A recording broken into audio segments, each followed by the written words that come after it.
Okay. Okay,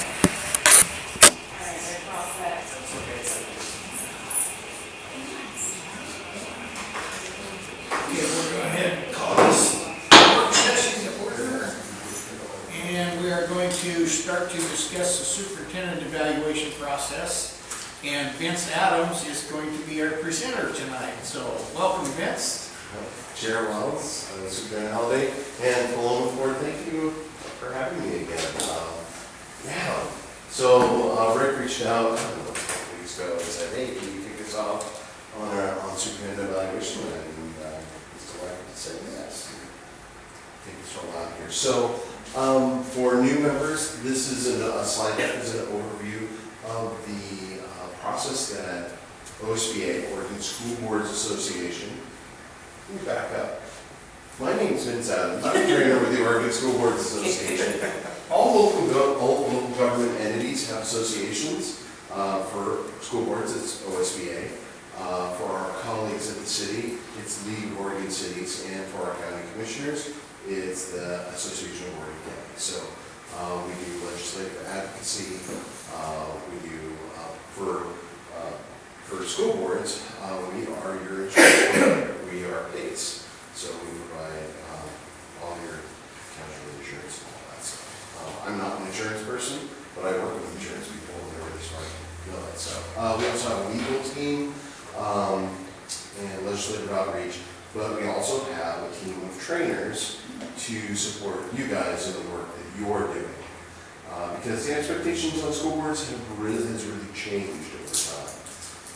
Historically, we've seen school boards acting in a stewardship role, and now really coming out of the pandemic, we really feel the pressure of increasing expectations on K-12 education, and that affects you guys too.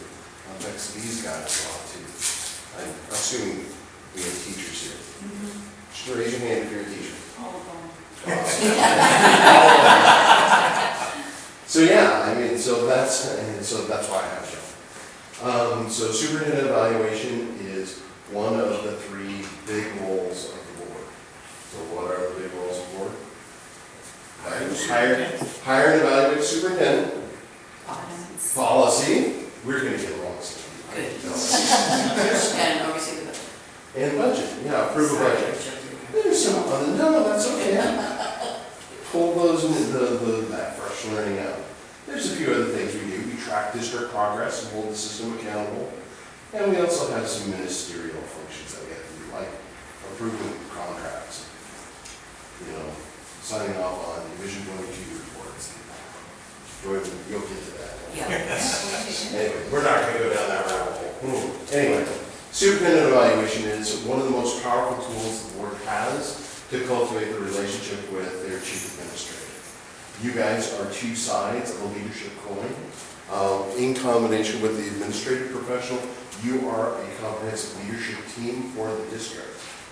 Okay? And it's essential that you guys work together and have clear expectations for each other. So this whole process is to make sure that expectations are clear. The chief executive, it is your job to hold your superintendent accountable, but also to grow your administrator and education professional, so that she can be the best possible superintendent she can. Okay, so let's dive into some science. So distract time. When you had a really good evaluation, we've all been employees, right? I'm assuming that from one time or another, we've probably all had some sort of evaluation where we went into an office and they closed the door and said, "Yes, I'd like to talk to you about performance." But had that conversation. So describe a time when you got that feedback, when it was good, when it was a positive experience. Tell me about that. It's not a rhetorical question. This is the group participation part. When you get constructive feedback that allows you to improve your performance is the best evaluations. Yeah, you get something that helps you become better at what you do. What else? So I get bored very easily if I'm not constantly learning, evolving, and growing, and so that's always been something that I've looked to my supervisors to help with, is putting supports in place to allow that to happen. Yeah. But also, I don't ever want to be messing up, so if there's something that's not going right, I'd rather know sooner than later, so that I can course correct more nimbly, rather than waiting for it to be like a once-a-year Yeah, we situation. And we always put that expectation on ourselves that we want to be perfect, but let's be frank here. I think everybody in the room, we're all humans, right? And so we make mistakes and do things wrong, and that happens. It's okay. Yeah. Improvement over perfection. Exactly. One of the things that, that made that a positive experience.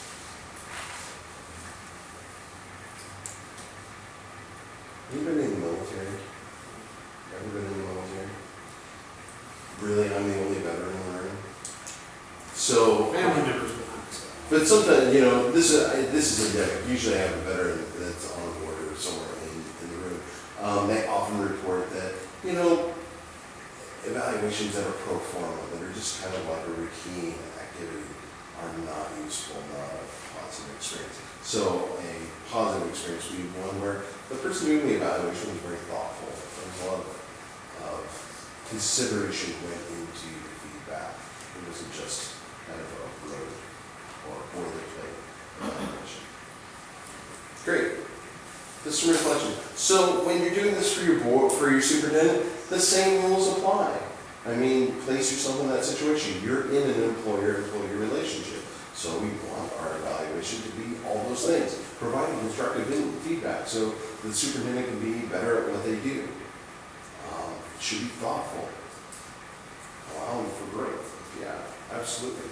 Well, I mean, I've been around here long enough to know that we want to get some honest feedback, and so that's why last year, and hopefully again this year, that we'll decide to go with OSBA and with a neutral third party that can get that feedback and not have to worry about, just call it as retribution from somebody, for somebody saying something. And I want to be able that everybody can be honest and forthright with what they say and not have to worry about, well, I know where that came from, type thing.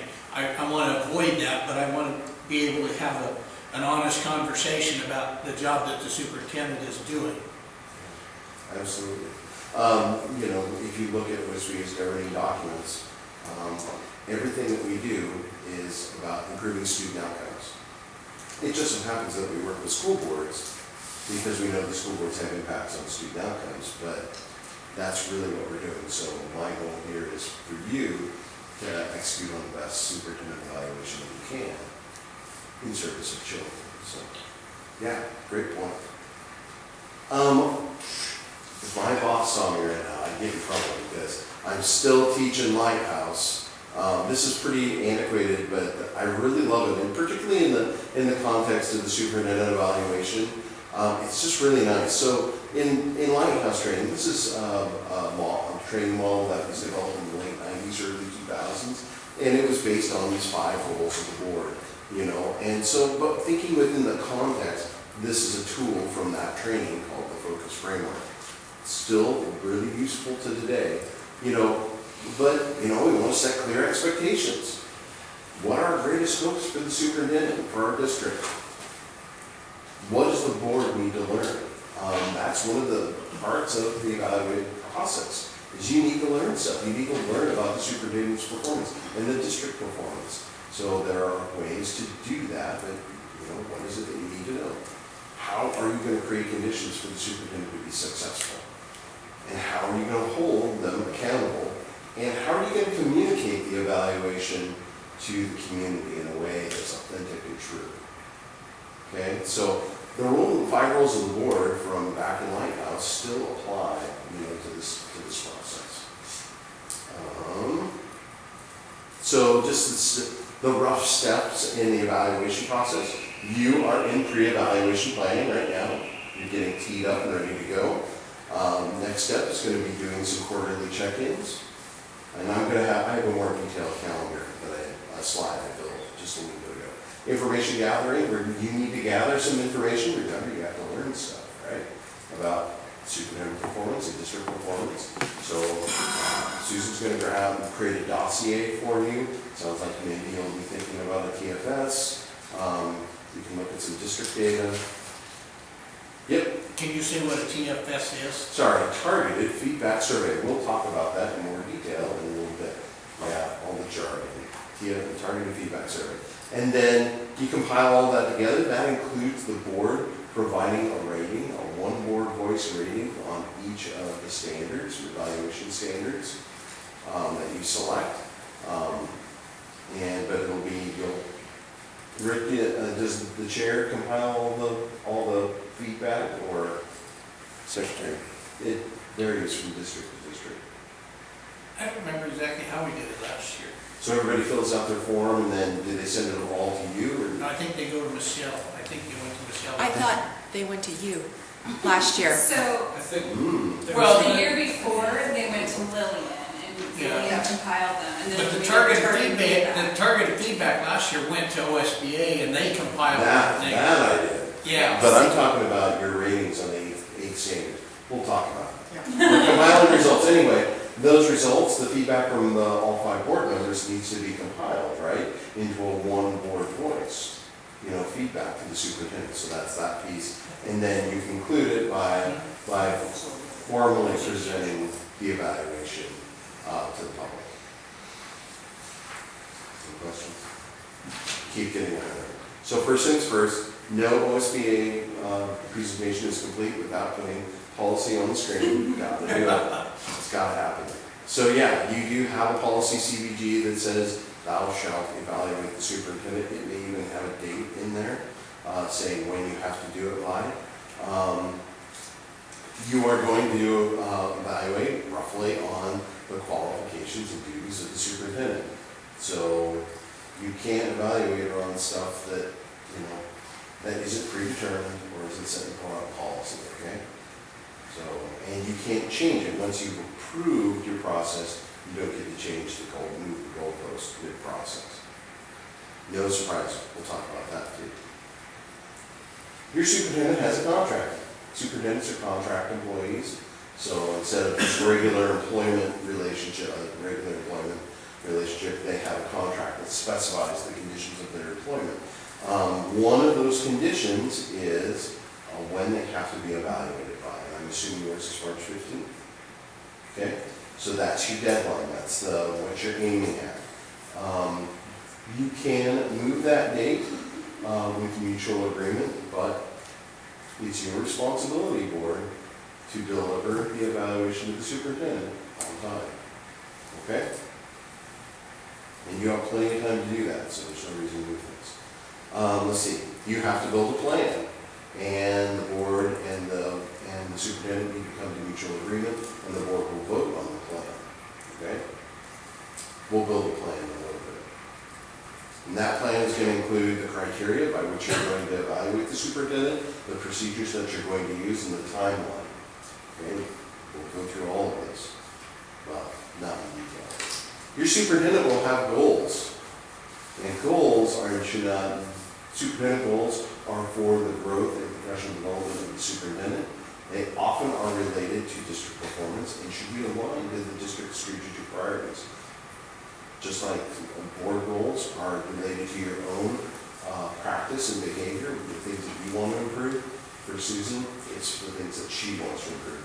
Both sets of goals should be aligned to district priorities. What are those things that are going to make the most difference for our kiddos?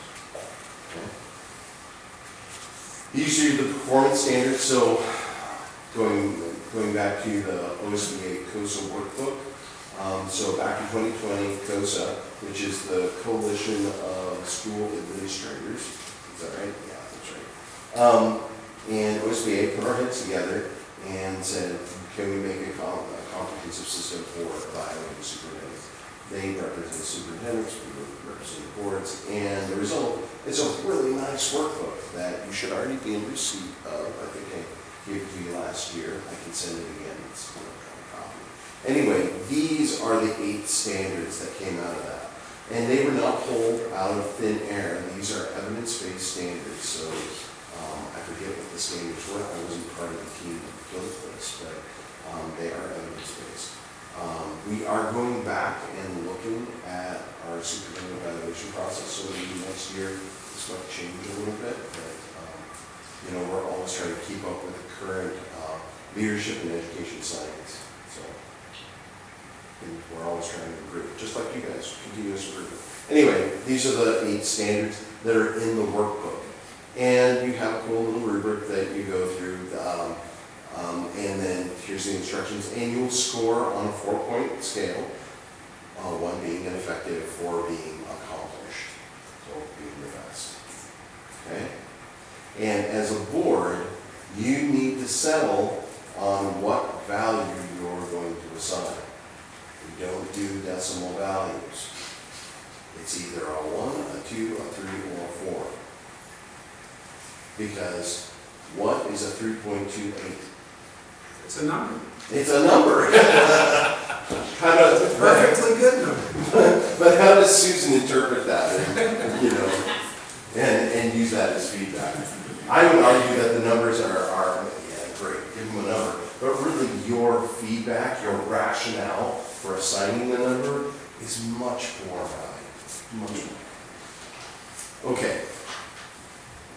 Oh, I jumped too far. Where am I? Oh, measuring tools? Yeah, you need this. I skipped my, this is the evaluation timeline. This is the slide I made. So, pre-evaluation planning. So this, if there's one thing that you guys take for next year, do your pre-evaluation planning in the spring. Right after you finish your superintendent evaluation, you jump right back in. It never stops. It's a continuous process.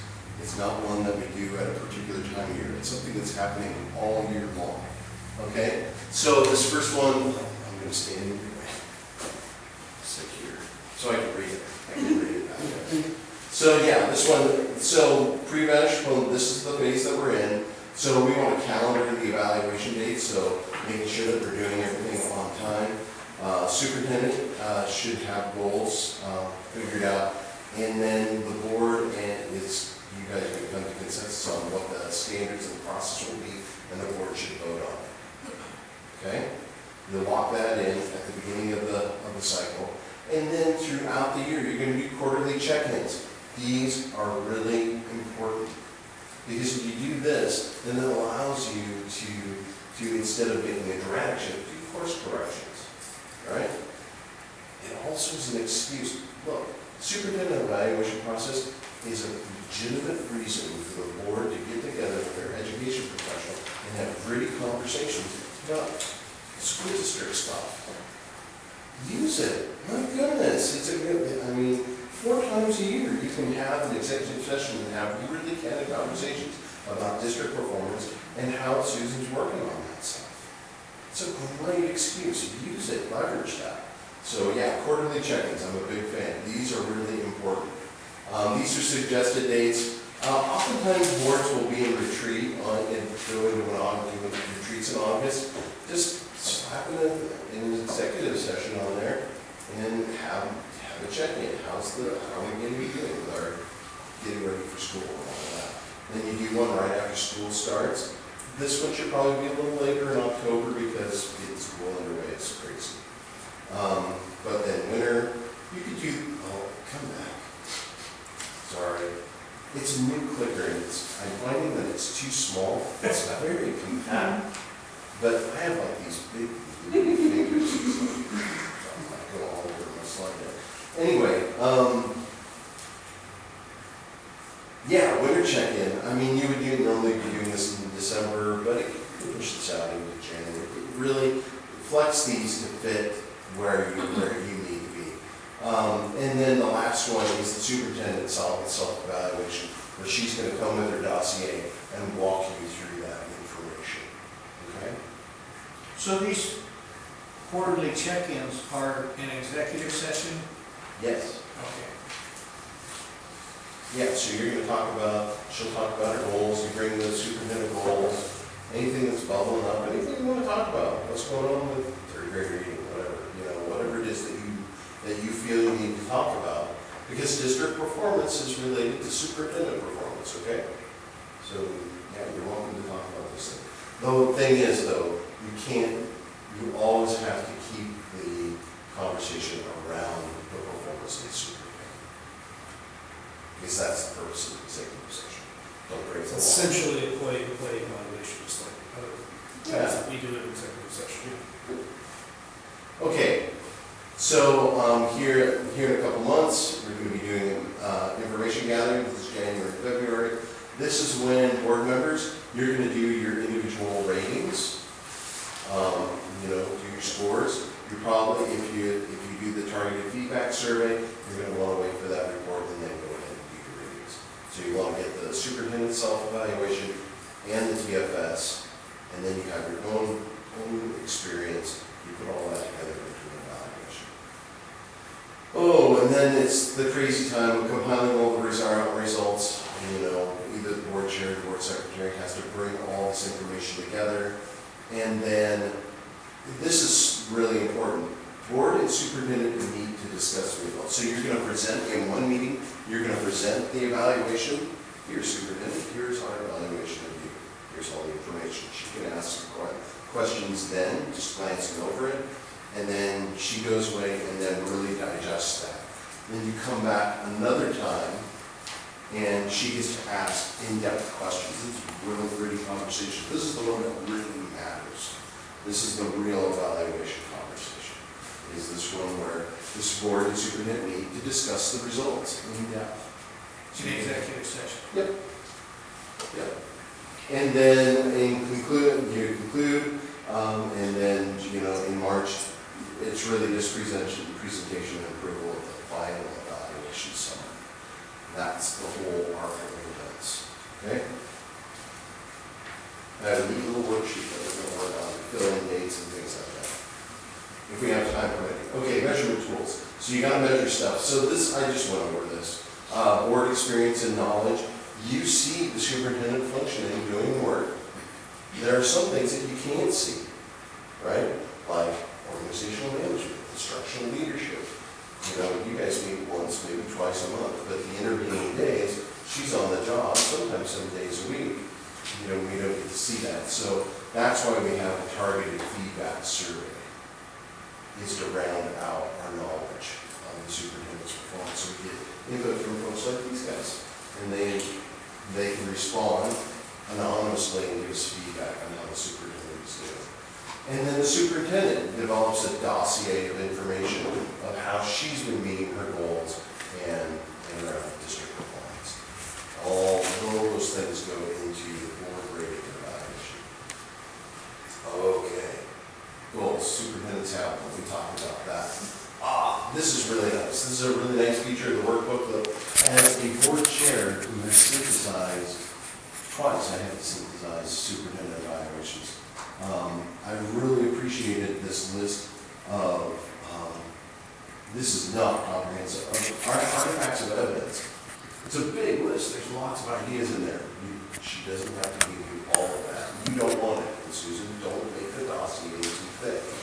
I've seen, it's crazy, sometimes these dossiers that superintendents give are really massive, and the board has to digest all that.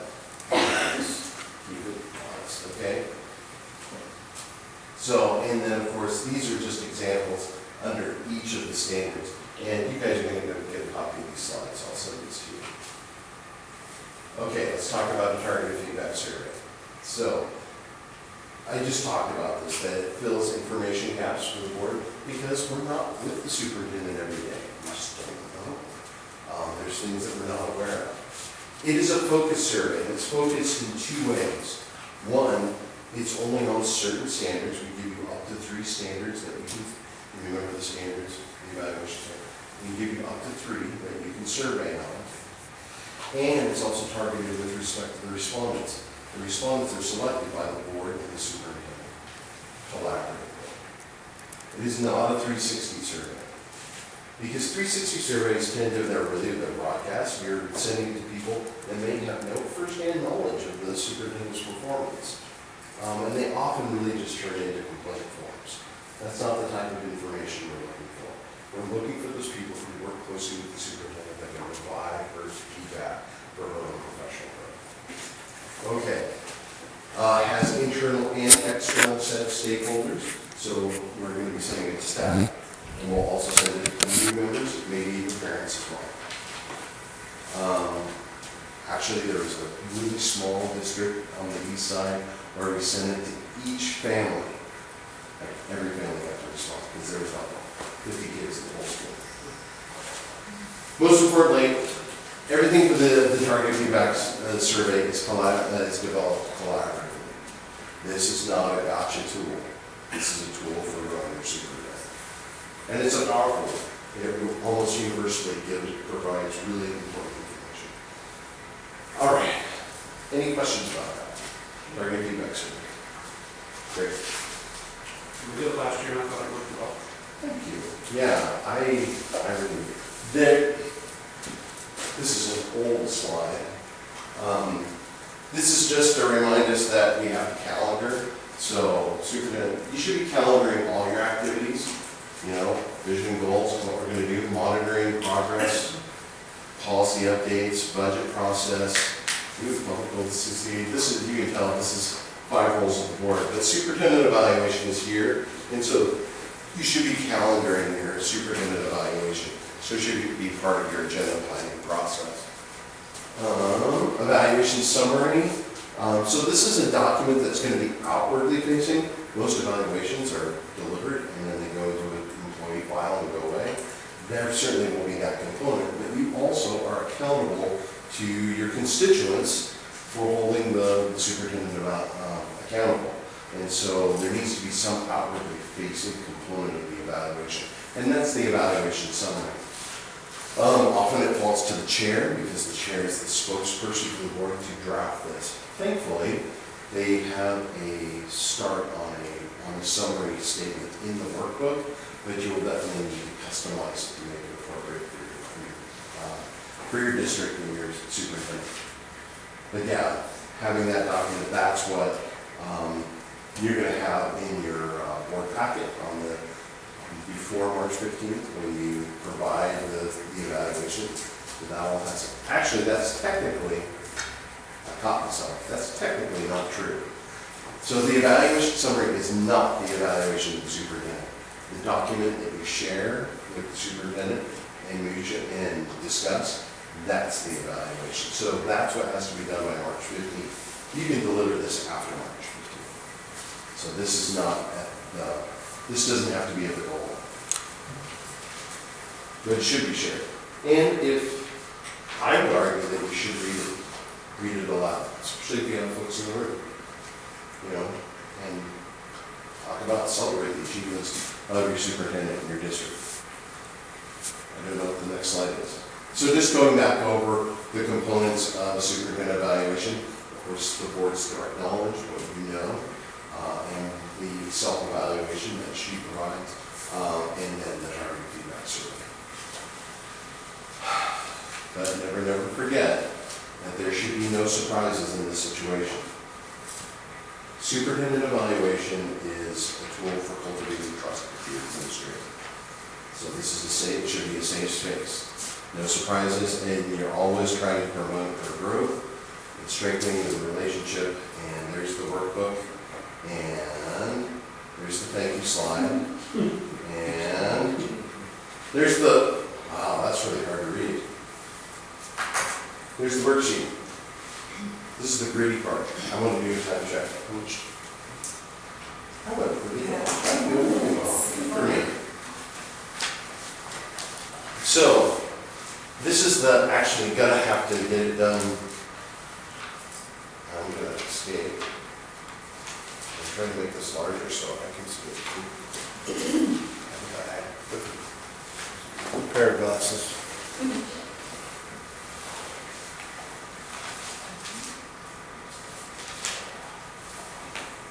I guess I could have put in pre-evaluation planning. Oh, that's so much better. I can see that. Sorry. Bear with me. I will read this slide and make it a little bit bigger so we can see what's happening. Okay, calendar evaluation dates. Well, we're going to do that today, right? So this is 11, 16,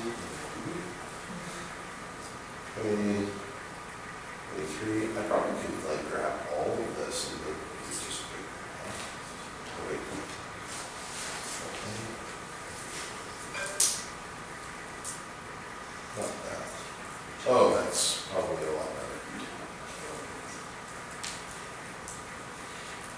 Establish superintendent goals. Susan, do you have goals? You good to go? You're gonna approve them tonight? No. We've already. We've already gone Already through Oh, you did? and done those things.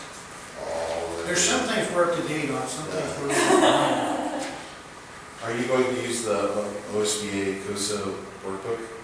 I would like to. Other people have already done the work. We might as well And I use just it. sent the copy of the Yeah, workbook Susan that's just on the sent us a website copy. to the board members. Oh, yeah. Perfect. Thank you. Do you guys want to make that decision tonight? You need to vote on it. Decision. I move that we use the, Oh, yeah, I can't go for it. if you're entertaining motion. Yeah. I would move that we use the booklet. I don't have the exact title in front of me, but we all know what I'm talking about. Superintendent evaluation workbook. Thank you. There we go, superintendent evaluation workbook. As our guiding document for this process. Second. I second. Okay, been moved and seconded, all those in favor? Aye. All right, motion passes 5-0. Love it. Okay, quarterly check-ins. October's, that's done. We moved past that. It was a good one. It was a good check-in? Awesome, good. Can you guys meet in December? Are you guys meeting in December? What is your meeting in December? Wednesday. 13th. Wednesday the 13th. Michelle, they're gonna wanna add an executive session at the beginning of that meeting, please. Okay. And that is our late night. Yeah, that's what we meeting, So we started. might have to add it at the end instead. Oh, Yeah, because there's things going on in the district that we didn't want to conflict with, so. But your exec session shouldn't conflict with Logic's, Oh, right? it's just us, it's not community members, right? Oh, yeah. So we can do it like 7:30, half an hour? Good enough, probably. We should. But isn't that during the middle school? No, middle Just school programs on a different. And that was just. That was Just just logic. Okay. Logic, that was logic. Yeah, it was logic. So Okay, gotcha. I can't read. My lines aren't lining up. okay, the superintendent needs to present her self-evaluation. When's your meeting in March? Or not March, February? Unless we change it. Oh, that's right, we're gonna be, It should be February 15th, the third Thursday, right? yeah. It Exactly. should be February 15th. Unless you something might happens. wanna do that, and I'm wondering if you need to move it up. Move it to January. January sometime. You guys are meeting in January? 18th, January 18th. Yeah, I think Again, and the third Thursday is our typical. that's, and I think that's what we discussed, that I was gonna deliver the report on the 18th, right? So Susan's gonna give her report, and then I report at the same one, that'd be perfect. If you're gonna do a TFS, and I don't wanna push you guys, but I can do it. Well, we haven't voted on it. We haven't voted on it. But we've discussed. Yeah. We did that 2 years ago, we did a targeted feedback survey, if I remember correctly. And a year ago, we didn't do the full targeted feedback survey, but we did we gave you the names and did, or That were is- those the same? Isn't that a target? Yeah, That's Yeah, also. okay, yeah. Yeah, So we just That's did the what we OSBA did last one. year. Yeah, so we do wanna do that again? Yeah. Okay. Do we need to vote on that, or have we just a consensus? We can. Because it's a monetary, outlet, so it's Yeah. something we probably should. I so move. Okay. I can be more specific. I move that we approve moving the budgetary spend to do the targeted feedback survey with OSBA. Okay. I would second that. Okay, been moved and seconded. We need any further questions, discussions? Was the last year's one useful? Did you use the information? Yeah. Yes. I didn't- It's very You useful. used the information you got last year? Yeah. Well, and it's especially nice because it's completely anonymous for people who are doing the survey, because it's all compiled separately. We don't have any specific, there's no way we can find out who said what. It doesn't go through our IT system, it goes through theirs, and we have no way of tracking who said what or anything. We actually own the data. So And that's to give you a layer of protection. So even if you got an information request for the data, you couldn't give it to them because you don't own it either. Right. So Yeah. they'd have to go after us. And I have a team of attorneys. We're really good at saying no. So, okay, well, it's been moved and seconded, all those in favor? Motion passes 5-0. The other thing that I'll add is that we'll do a year-over-year comparison, so we'll look at last year's data and this year's. Yeah, because last year we, for our board members too, we provided 36 names to OSBA that were a cross-section of licensed staff, classified staff, administrative staff, unrepresented staff, some community leadership. We did some parents, didn't we? We didn't do parents. We didn't? No, we didn't, I mean, it was just, if it was a byproduct of Being one of those. being one of those other people. But yeah, it was a cross-section, and I can share that as we look to craft this year's list. Because there are some that are not relevant anymore. For instance, one of the ones I look at is our connection with the division manager for Benton County Health Department. And that was following up on the heels of COVID, who we were connected with quite consistently. We're not anymore, so that would be a person that would probably be off the list. Sure. But, you know, those are the kinds of things for consideration. Okay, so when we're compiling this list this year, Vince, what we did last year is I had the board members email me, and then, you know, I got the list, and then I sat down with Susan, and we kind of, I can't remember who else was in that meeting, I don't remember. that we compiled the list I think it's with, Karen. huh? I think it's Karen. Oh, I bet it was. Okay, yeah, probably. The chair, vice chair, superintendent, and come up with this list here that we use. Is that a good way of doing it, or? I would say that that is most frequently what boards do, Okay. is that everybody follows it to one or two people and then they sit down and I'm the vice chair, so and I would be happy to do it, but if one of the other board members would rather, I would also be fine with that as well. Appreciate you head. Oh, it's all you guys. I'm good with that. Okay.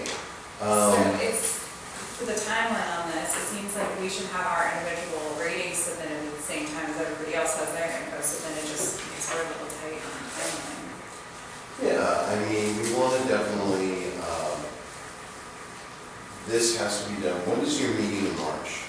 It's after the 15th usually, so that is a meeting that we often It'd do. be the but it has to be 21st of scheduled. March. So we need a special meeting. Which we have to do anyway, because we always have the renewal. We always have- Oh, yeah, we have to have, yeah. We usually end up rescheduling March for various reasons, so. Okay. Plus, I think that might be spring break. Huh? Isn't that spring break? No, No. it's a week President's Day after. is a week later. So then,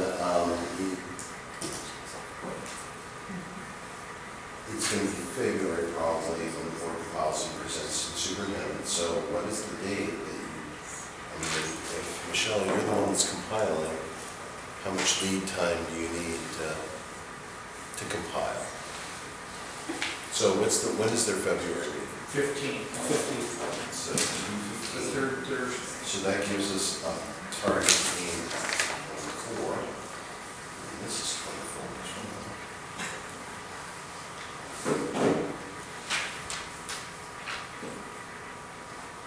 So if they need a document that they can present to her on 2/15, is 2 weeks enough? Yes. Okay. So then you're gonna have to get this to her by what is it, 31? 30 days? 31. 2024. Little tight, that's a little, you're gonna have to be diligent, and then that'll get you enough that you'll have it by 2/15, which will be ready by 3/15.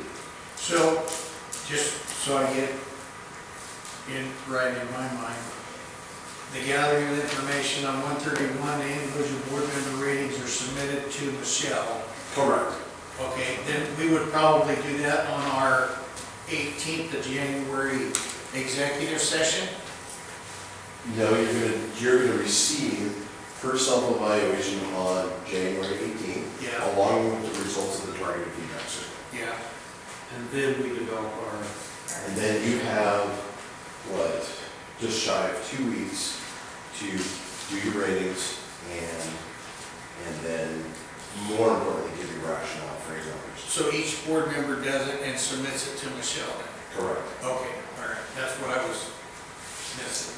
And then you're gonna compile individual ratings, and then on 215, you're going to have to meet on your own to assign those numbers, because you have to come to a decision on each standard, right? It's one number, not 5. That's an executive session. And you do that in executive session, Executive session. and then once you've got that nailed down, then you can bring Susan in and present them. And I would, include all the open-ended responses. Previously, I've instructed teams to have the chair synthesize the open-ended responses, but after some training at the pre-con, I've changed my position, and I really think you should just include everyone's feedback. Just make it anonymous, and it's just bullet points under each standard. Okay, and then the superintendent can ask questions and you guys can discuss it. But I think it's important that each board member's voice is heard. Okay? So it's less work for you. You just have to make it tiny. That's it. So I just want to clarify, so that executive session, when we meet to discuss our findings with Susan, that gives her opportunity to provide us with feedback about how she is interpreting and feeling about it. And then we create that evaluation summary that's later Yeah. presented. Okay, I just wanted to make Well, sure. yeah, I was thinking on that a little in my head. So yeah, you guys are gonna, you have to have your stuff into Michelle, it all gets pulled together. Then on 215, you're gonna present that compiled report to the superintendent. She will not have read it, but she can look through it, you guys can walk through it, we can talk about your feedback and why you gave ratings, all that. She can ask some questions, and then you're gonna come back a second time at this special meeting in March to have, she can ask further questions of you guys to clarify, just to finish that conversation. Because that gives time to Right. synthesize, think about it, reflect. She needs time to process, yeah. Okay. and then what is our timeline earlier on for getting the names to you so we can do the target I'll feedback? do that offline. I can do that. Really But we have time.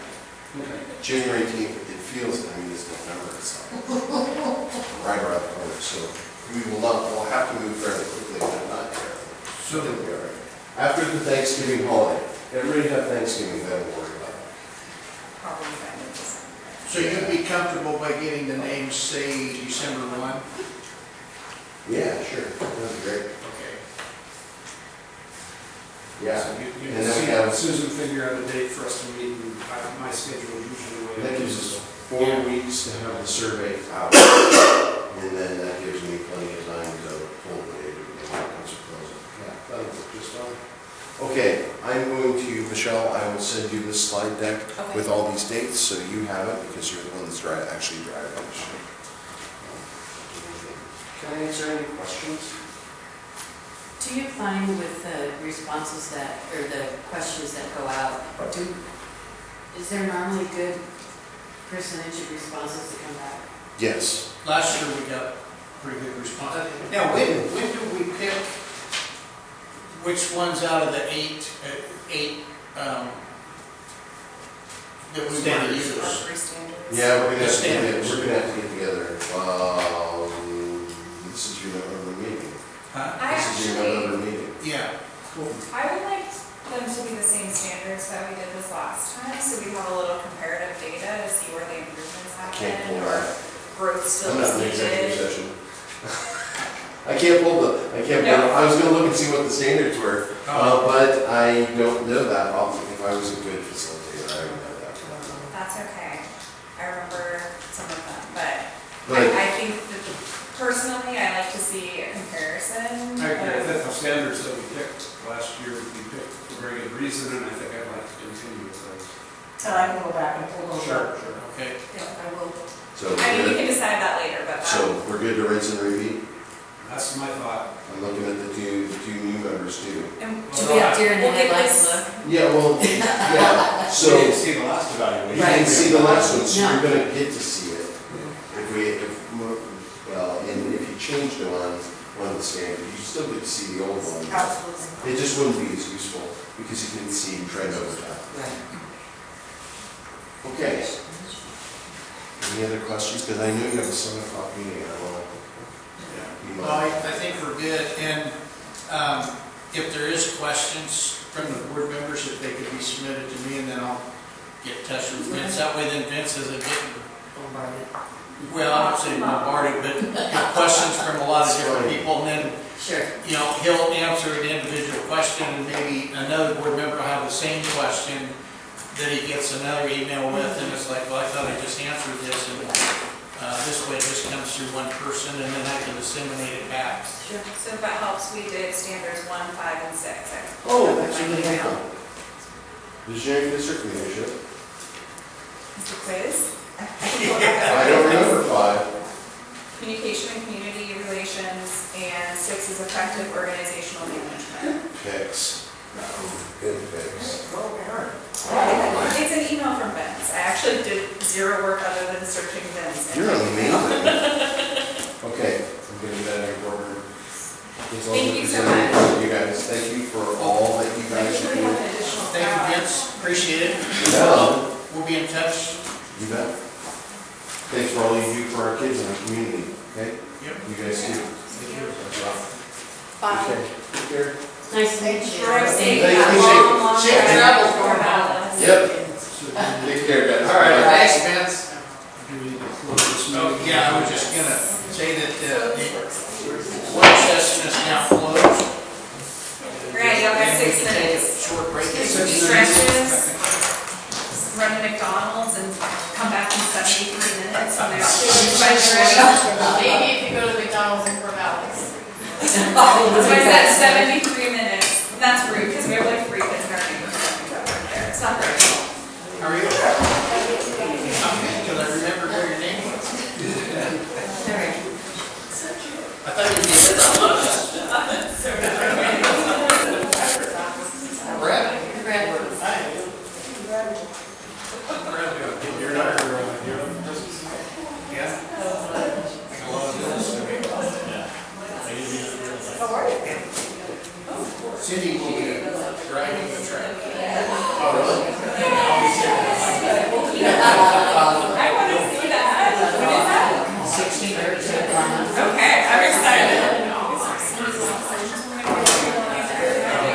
Brad, your son was my husband's tow driver, tow truck driver in the past year.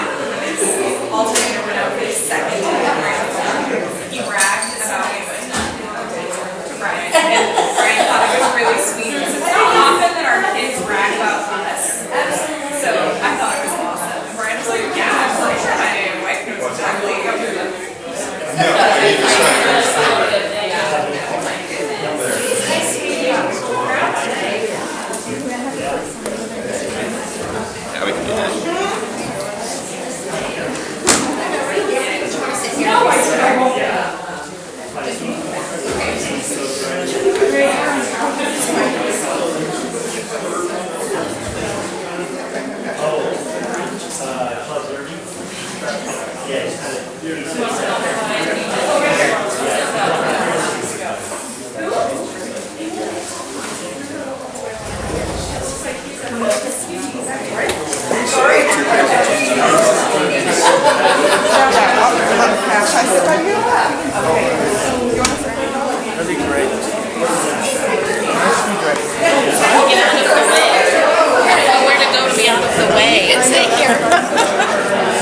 Whatever. Sit on the counter back here.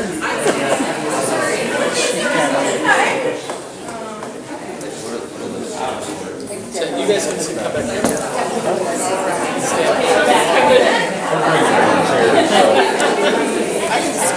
They're not gonna bring enough. Thanks for sharing.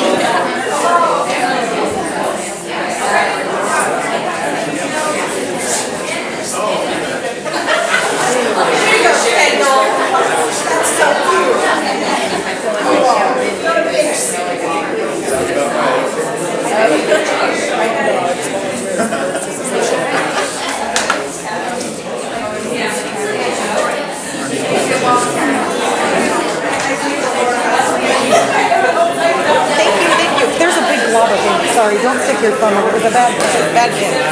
Oh, Chris. Yeah.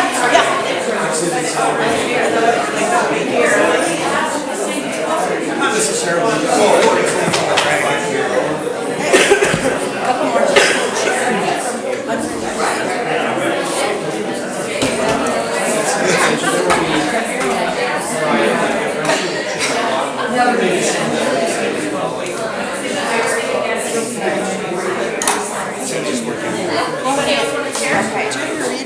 It should have sent you an email. Okay.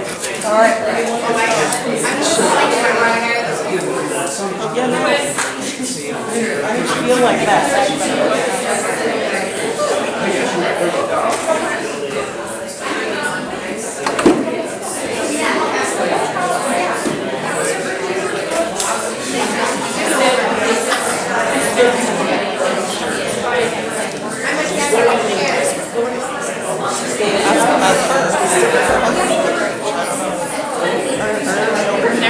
Okay, I was like, do we know yet?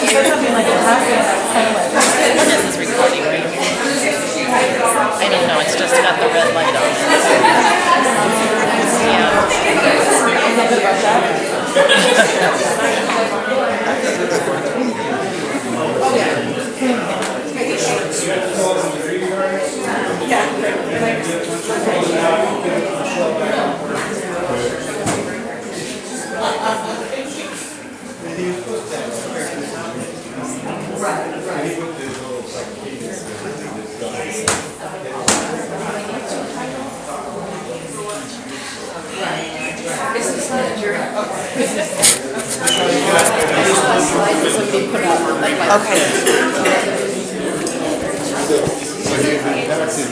There's more coming. Okay, I want to leave this recorder here. I think it will do better. Okay. Okay, So, you got one more.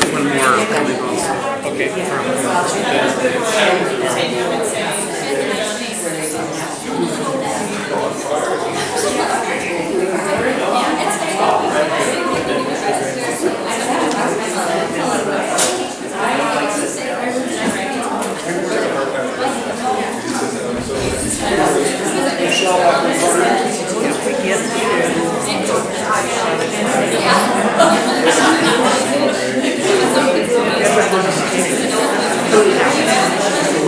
Oh, okay.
Ready?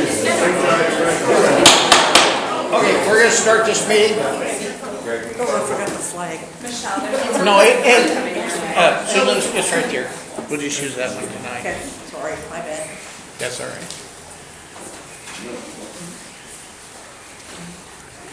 Thank you. Okay, call to order, pledge of allegiance. Joe, you want to lead us? Ready? Okay. I pledge allegiance to the flag of the United States of America and to the republic for which it stands, one nation, under God, indivisible, with liberty and justice for all. Thank you.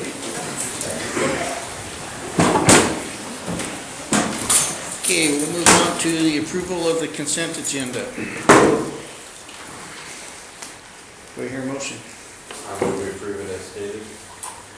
I second that. Okay, been moved and seconded. All those in favor? Aye. Motion carries 5-0.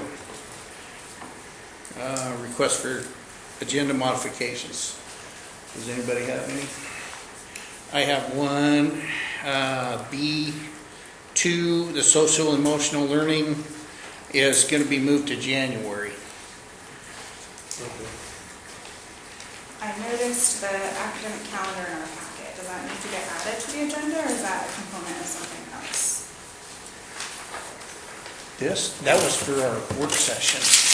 Oh, just so that we had it for the work Yeah. session? Oh, okay. Yeah, so we could refer to it if we needed to for anything in the work session that we just finished. Okay, thank you. Okay. Do we need to, I mean, just for keeping our, ducks in a row, the C4, which, didn't we just do that in the work session?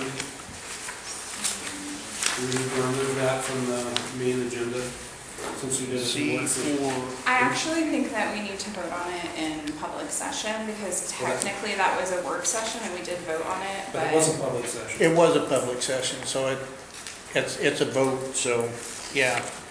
Oh, I mean, I don't care. I mean, we can do it, that's That's fine. the recommendation generally. is to Okay, not vote. it's on the agenda, so let's just go ahead and do that way. Sure, no problem.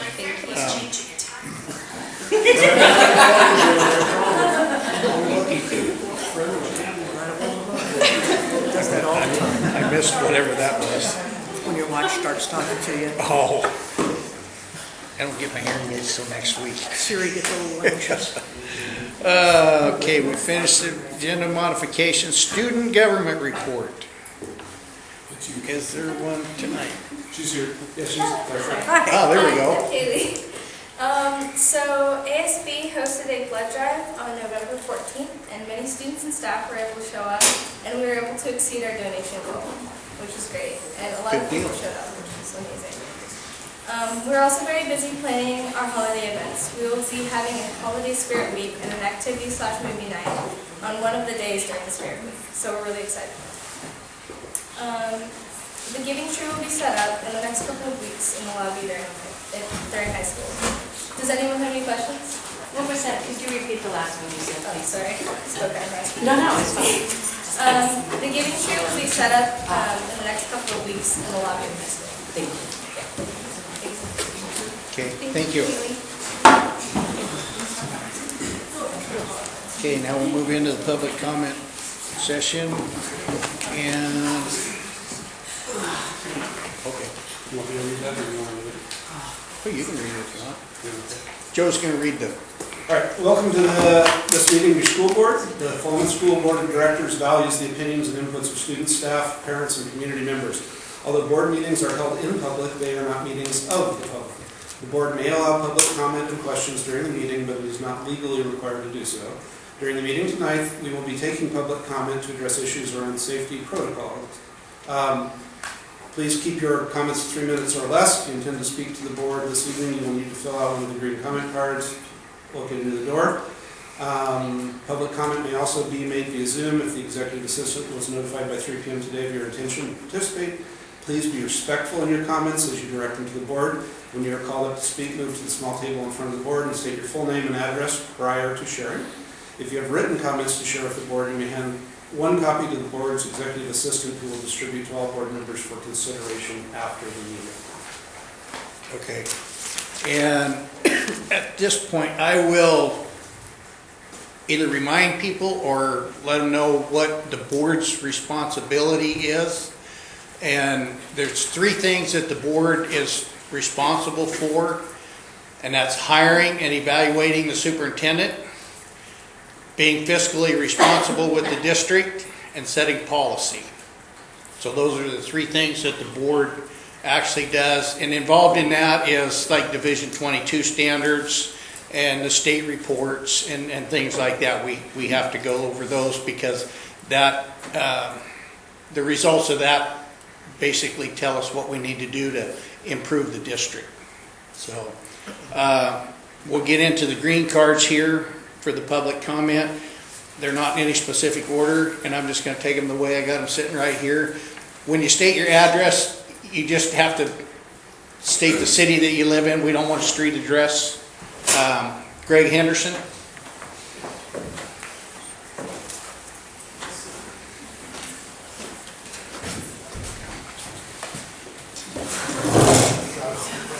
You can move that table a little closer if you need to, so you're not squishing them. Well, I can relate to that. Takes a little room to get this in here. Hey, it's curved for us guys. My name is Greg Henderson. I live on Newgate Drive in Philomath. I'm not afraid to say my street name. Okay. I'm definitely not a public speaker. I own 3 businesses in this town, and I'm just here to support Troy. He did a lot of good for my older son, who's 22 now, that I'm sure Susan remembers well because he was a pain in her butt for a long time. And I really think Troy's structure, my son still talks about Troy's structure in his football program, helping him understand that good grades get you to play football, and working with him a little bit. And Troy did a lot of talking to teachers to help him out to figure out how he could get passing grades to play ball and stuff like that. A lot of his own time went into just one kid, let alone the rest of the team, and he was doing that for 30 other kids. It's hard to find people to do that nowadays. Now I have an 11-year-old coming through again that just lives and eats by Troy's coaching. He just got through coaching his football team this year, and Kate just can't talk enough about how good Troy does with it, and Kevin also. But the kids just look up to him. He's a good person all the way around. I have businesses that work with his business, and even his businesses run well. Things are easy. If you have an issue, you can call him. It's the small town thing that makes everything work. And I just wanted to put in my vote, you know, on the good side of Troy, and I hope you guys will really consider letting him back into the sports stuff, because he is super good for the kids. So, thank you. Okay, thank you.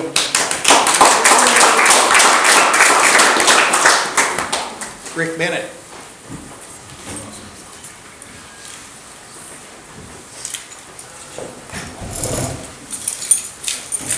Hello, good evening. My name is Rick Bennett. I live here in Philomath. I'm also employed by the school district as a middle school basketball coach. I have been for a number of years. And I'm here on behalf of Troy Muir to speak highly of his coaching ability. There's probably not a single person in this room that knows Troy better than I do when it comes to basketball coaching. I've had the privilege of coaching with him, I believe, for the last 6 years, starting in 7th grade middle school basketball. All these young men that you see behind us are all young men that are here to support Troy, and I truly believe Troy needs a chance to be able to help at the high school level with Blake and Blake's son Trey and Aaron. Troy will bring a lot to the table during the time that we coached together. I think I was able to mentor him a little bit. I saw no issues at any time whatsoever, and I feel privileged to be able to coach with him because I learned a lot from him and his ability to interact with the student athletes. And I emphasize student athlete because that was one of his beliefs and one of my strong beliefs. I'm still coaching. I just got done at the middle school with 30-some kids. I'm volunteering my time at the middle school to keep the program going strong, to send the kids off to high school.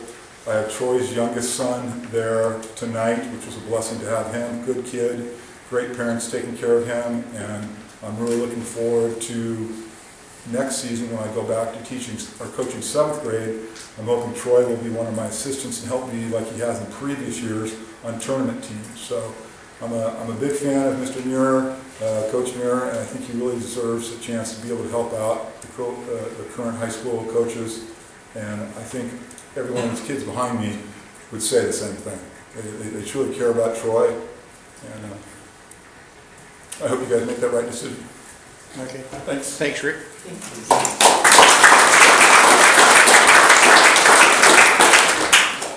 Troy.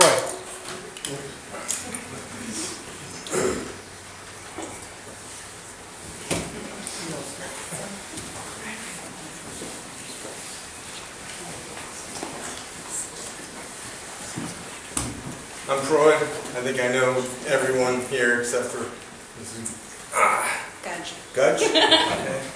And actually, yeah, we've met. All right. I'm here tonight to formally appeal to the school board the decision made by Superintendent Halliday to deny me to be a volunteer basketball coach at Philomath High School.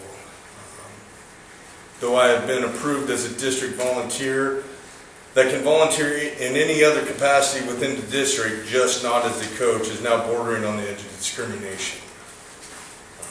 Especially since I've been coaching within the district for the past 28 years, alongside most of you at some point or another. I have strong ties, obviously, in the community. Since my contract was not renewed 7 years ago as a head football coach at the high school, as I told as I was leaving this building on that night, I talked with Brad at that point, and I told him I was going to continue to work and do what I could with the community. I went to work at the junior high level. I've coached the junior high boys basketball, or the junior high football team for 6 of the last 7 years. I've coached the junior high boys basketball team for 5 of the last 7 years. I've coached the girls junior high basketball team for 3 years. I've coached the girls JV basketball and the boys varsity spring ball basketball teams the last 2 seasons. I have over 350 signatures in here that show the support from the community wanting to see me get back involved at the high school level or any level in general as a volunteer. I just see no reason at this point to deny me that opportunity. Simply based on what appearances show or how it looks. At some point, we need to turn the page and give me another chance. I think I've done what is necessary over the last few years to be able to justify that opportunity. And I hope you guys will give me the opportunity to present my case in the appeal and hopefully come to a resolution that is best for all involved. And most importantly, the kids that are trying to win the state title this coming season, which most of them are sitting here. And I've had the opportunity to work with most of them since they were in 5th grade.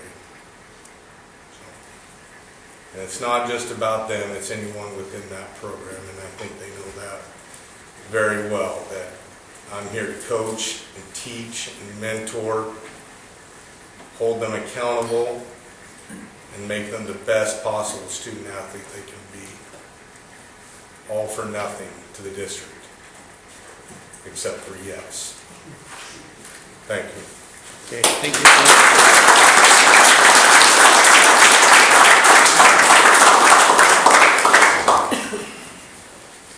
Whitney Thomas.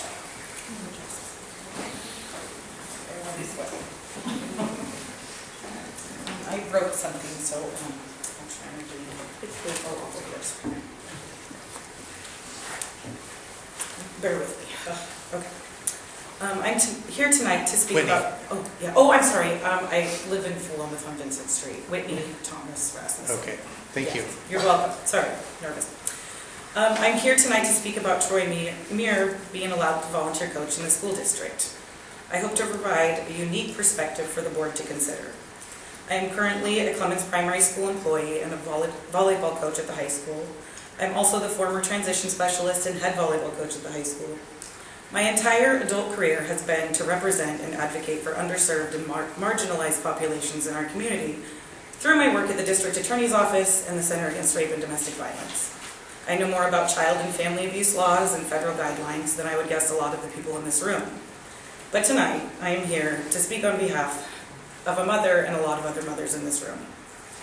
My oldest son, who graduated in 2019, was a sophomore in 2016 when Troy became the former coach of the PHS football program. This was 7 years ago. The players, parents, and most siblings of those involved in 2016 have since moved on from the district. The biggest factor that stood out to me throughout the course of 2016 were the voices that were never heard. They were the voices of the children, like my son, who were forgotten. They were never asked their opinions, they were never asked their thoughts and feelings, and they were certainly never taken into consideration when making district-level decisions. As of today, I'm the mother of a senior boy who plays 3 sports at Philomath High School, which also means that I am the mother of a senior boy who has not only played basketball and football for Troy Muir his entire life, but has also been a best friend to Troy's son his entire life. I could give never-ending examples of how Troy has influenced and led and taught and coached and provided guidance to my son. But instead, I'll tell you that my story is not unique now with these boys. My story is not my story or the district story, nor should it be. Our story should be left to our children, and the ones who have never had a voice in this and who have always wanted to. Troy was never charged with any wrongdoing in 2016. He has continued to coach at both PYC and the middle school and is an approved volunteer by the district. Others would have given up by now, waved a white flag, threw in the towel. But Troy continues to fight for his right to coach in our district because it's what his son and his friends want to happen. It isn't for him, it's for them. And it's time for our kids' voices and opinions to finally be heard. Our community, families, and our children need the chance to heal and stop being punished for something that they were not a part of. Thank you. Thank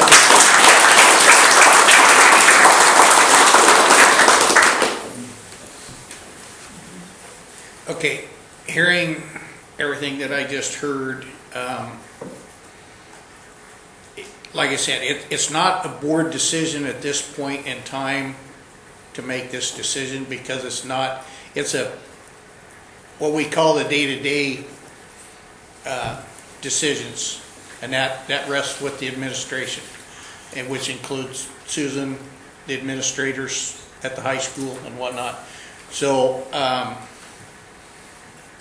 I will be in contact with Susan and talk to her and see what we can come up with. I know, Troy, you mentioned you want to formally appeal, so we'll have to look into policy and see what the steps are. That's why we have the policies, is so that we can do this and everybody gets the same opportunity. So I'll have to look, because right off the top of my head I couldn't tell you what it says, but I will be in discussions with Susan and we'll look at the policy and see what it says and see what the next step is and what we can do. So if I'm assuming that would be okay with you? Yes. Okay, so we will do that. I would hope that would happen within a week.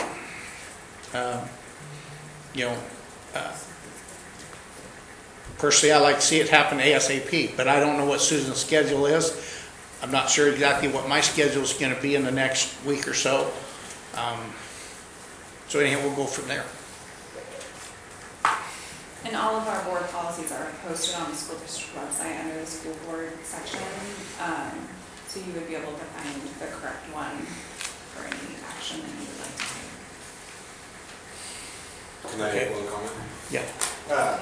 So I appreciate all you guys coming. I commented earlier in the day that the public doesn't know what the school board does or decisions we can make. So I'm hoping that maybe through the process we can get something on like the school district's website that says kind of who and what does that decision. So when you guys come for any issue as a group or something, you know who. Because as a school board, I assume you guys are all here thinking the school board, we get to make this call. No, we do. Okay. We've done this before. Okay. Yeah, Okay. this is our second round. Okay. We do that. We just appreciate the opportunity to voice our opinion. Voice our Yeah. opinion. Yeah. So I took it as you guys came because you thought we were the people. No. My bad, sorry. No, you're good.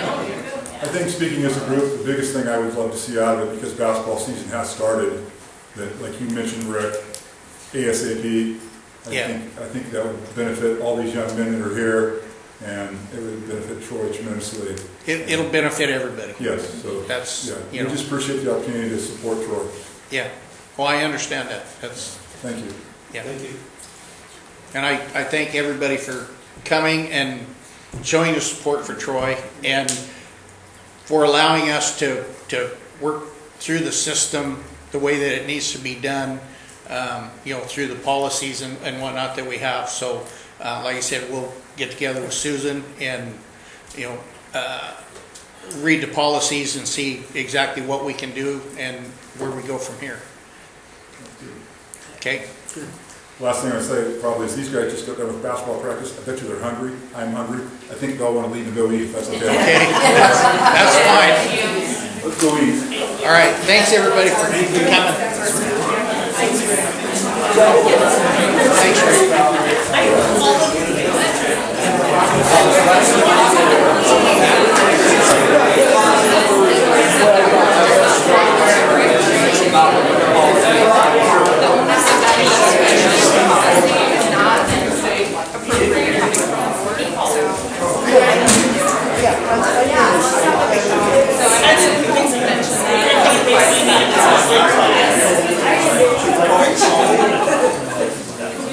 How did things finish up with the craft fair? What's that? How did things finish up with the craft fair? Great, I guess. Yeah. I enjoyed it. Hey, my kids love my picture with me. I'll miss you with the kids. See, have they figured out shop costs of pigs and No idea. Is this the first year? Yeah, the first year.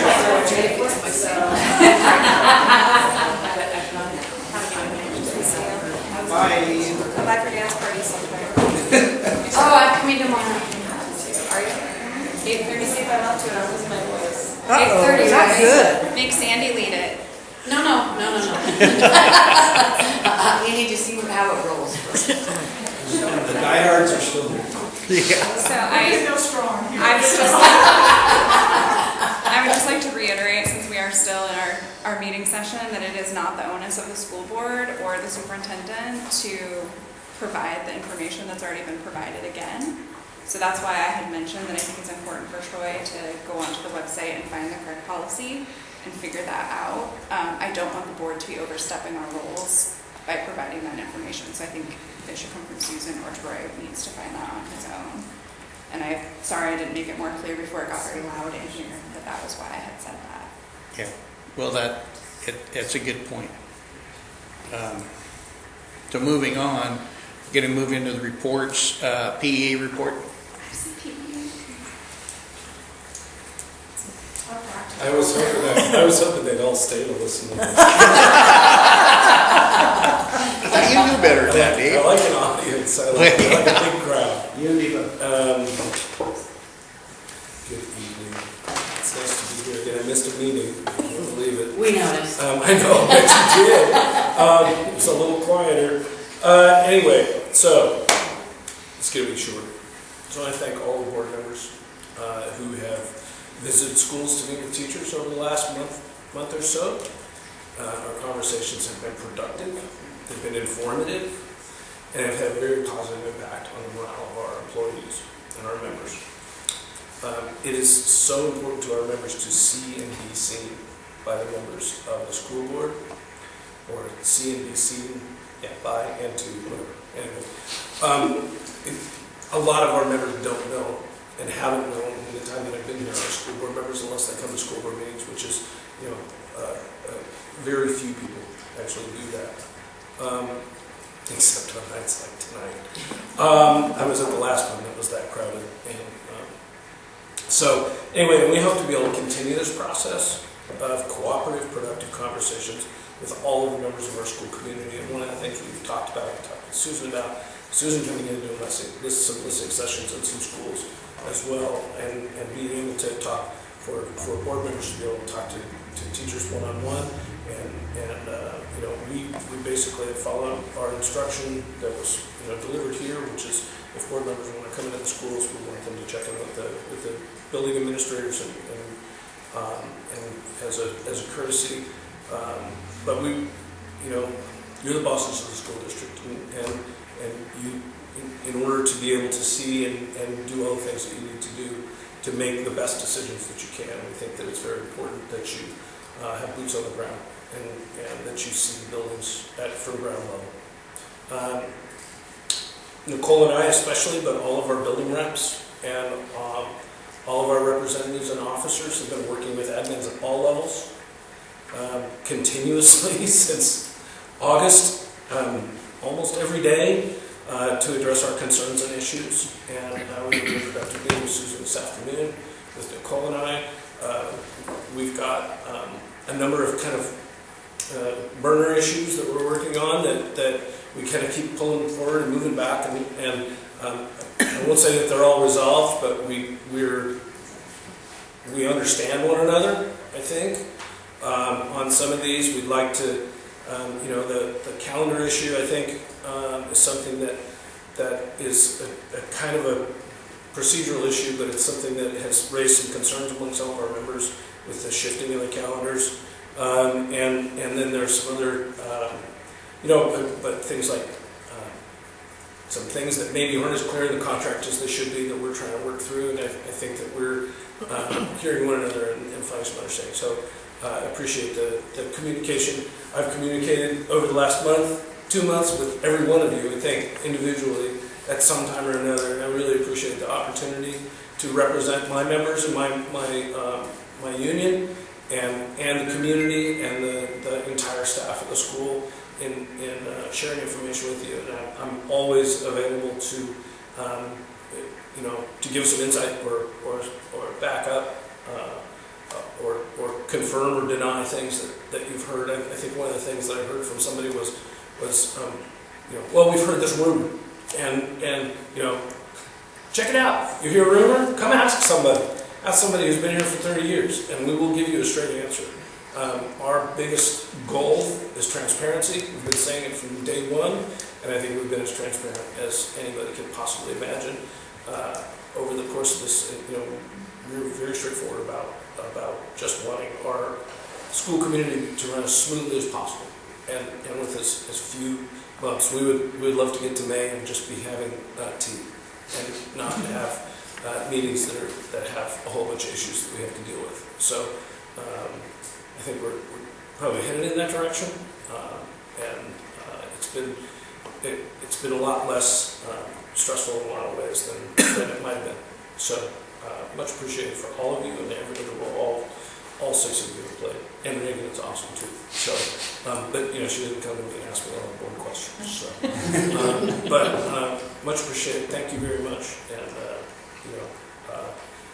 continue your very ways. Thanks, Dave. Thanks, Dave. And I've heard a lot of the things that are positive with the interactions and moving in a positive direction with things, and it's great to hear that that's going in that direction. Thank you. I want us to understand, I want everybody to understand that we don't want our relationship between admin and rank and file, or admin or rank and file and the board to be adversarial. It shouldn't be. It should always be cooperative. And I think that, again, 30 years of experience, there have been times when it's been pretty adversarial, and times when that's sometimes school board, and it's sometimes administration and other things. And I've lived through that a lot, and I think we're pretty dedicated to it not being that way. And so the key to that is clear communication and honesty. And we're doing our best to be honest and to provide honest information to Susan and honest information to school board members. And nobody's out to get anybody. Everybody's just really here to make things work the best way that we possibly can. And we have some limitations, but I think we're headed in the right direction. So, all right. Thanks, Dave. Thank you. OSEA. Well, unlike Dave, I'm very thankful that I was left. And I have a very strict thing that I'm supposed to follow from our presidents. I am Danya Cohen, OSEA Vice President. For the first time in a very long time, we have all of our officer positions filled. We have Amber French and Laura Shun as co-presidents, myself as Vice President, Tina Chambers as Treasurer, and Melissa Pope as Secretary. We have finalized our bargaining committee and have our first meeting set. We are looking forward to working with the district and the school board on our CBA and are hopeful that we will come to an acceptable agreement for everyone. Thank you.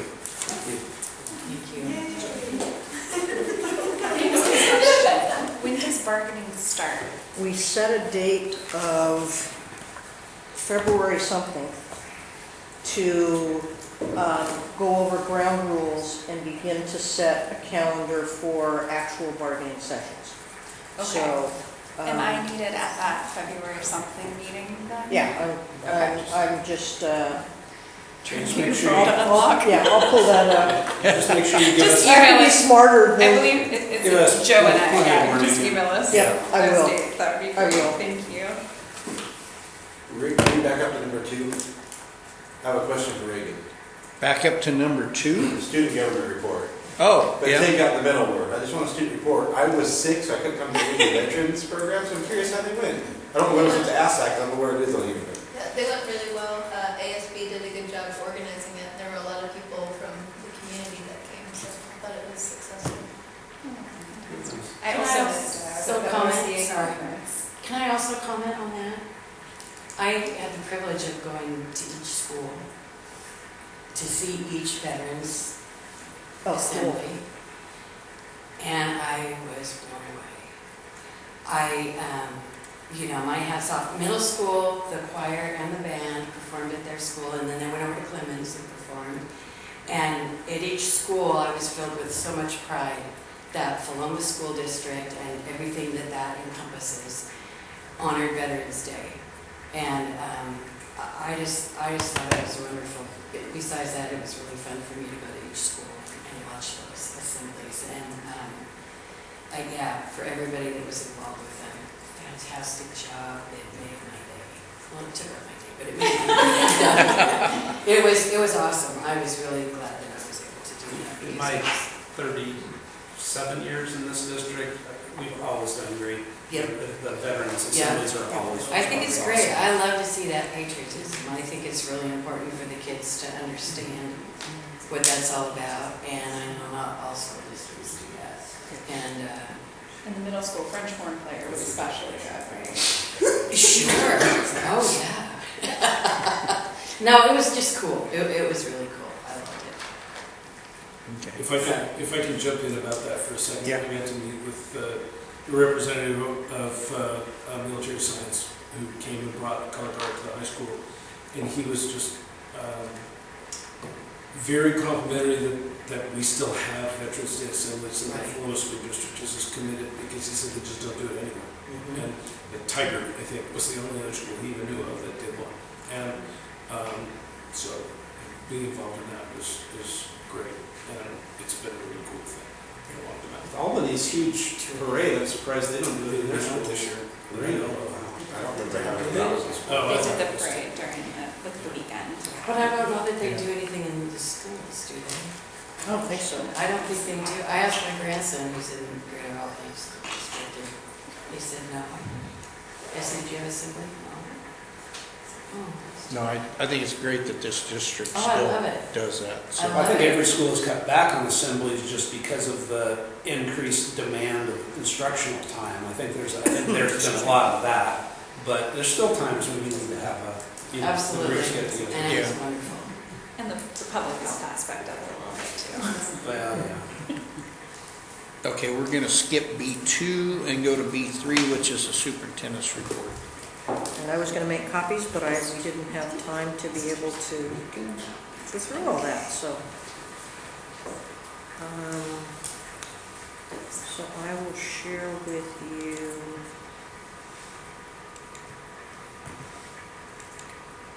And I will email this to be able to make sure that you have copies of it. I was typing it at the last minute, shall we say. So I apologize for not getting it to you earlier.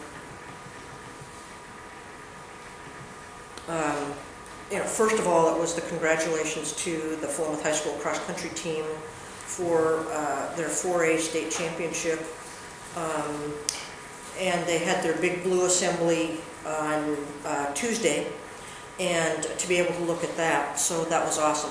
Well, a couple of the other things that I just wanted to throw in there is we talked about at our admin meeting on Monday about there are some things that a big blue assembly and a state championship get noticed.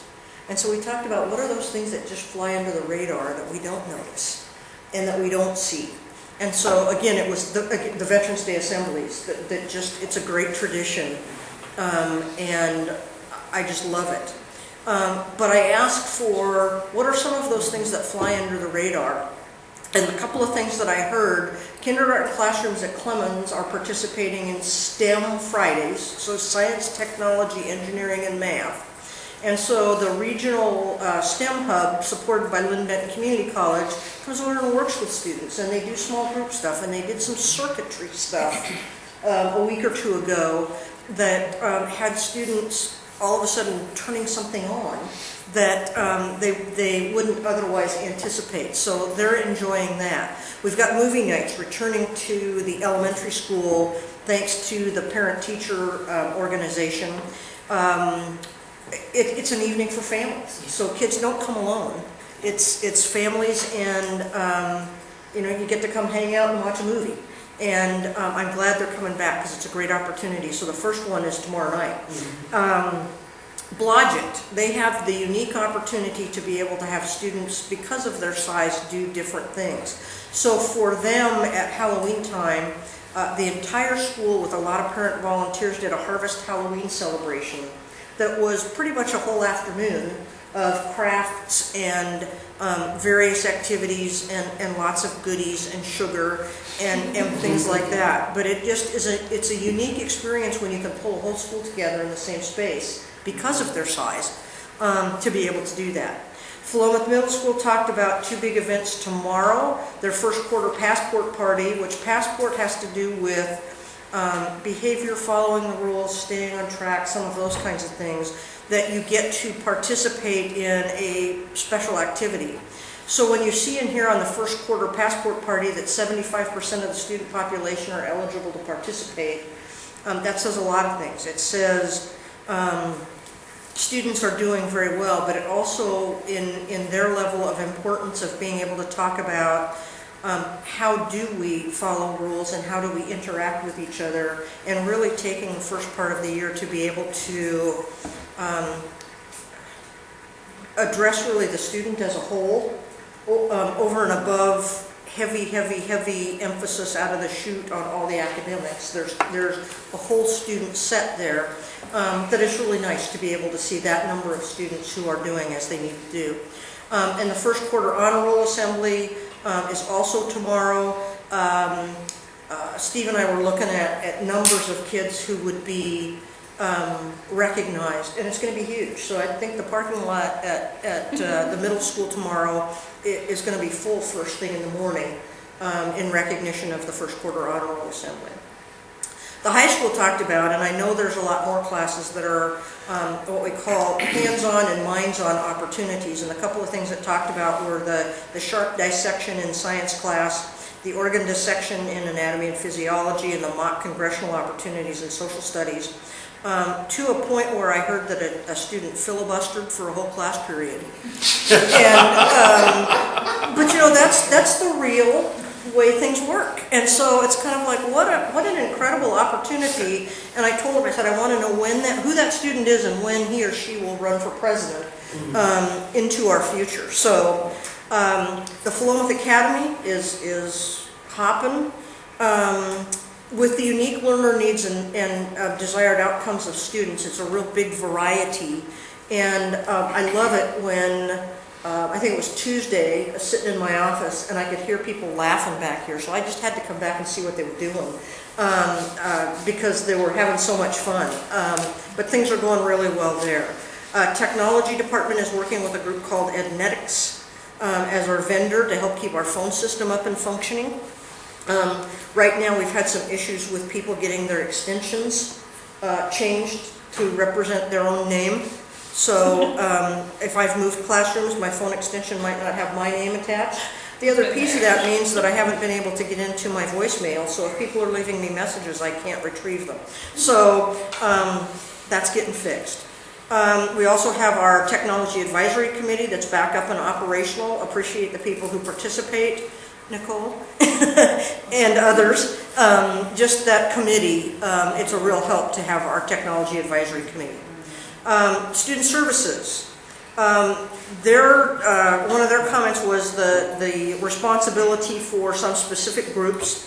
One of them referenced is our Emerging Bilingual Advisory Committee, and that group has asked board member, extended an invite to board members for their November 29th meeting, which is a holiday potluck that starts at 6 o'clock at the in the elementary school cafeteria.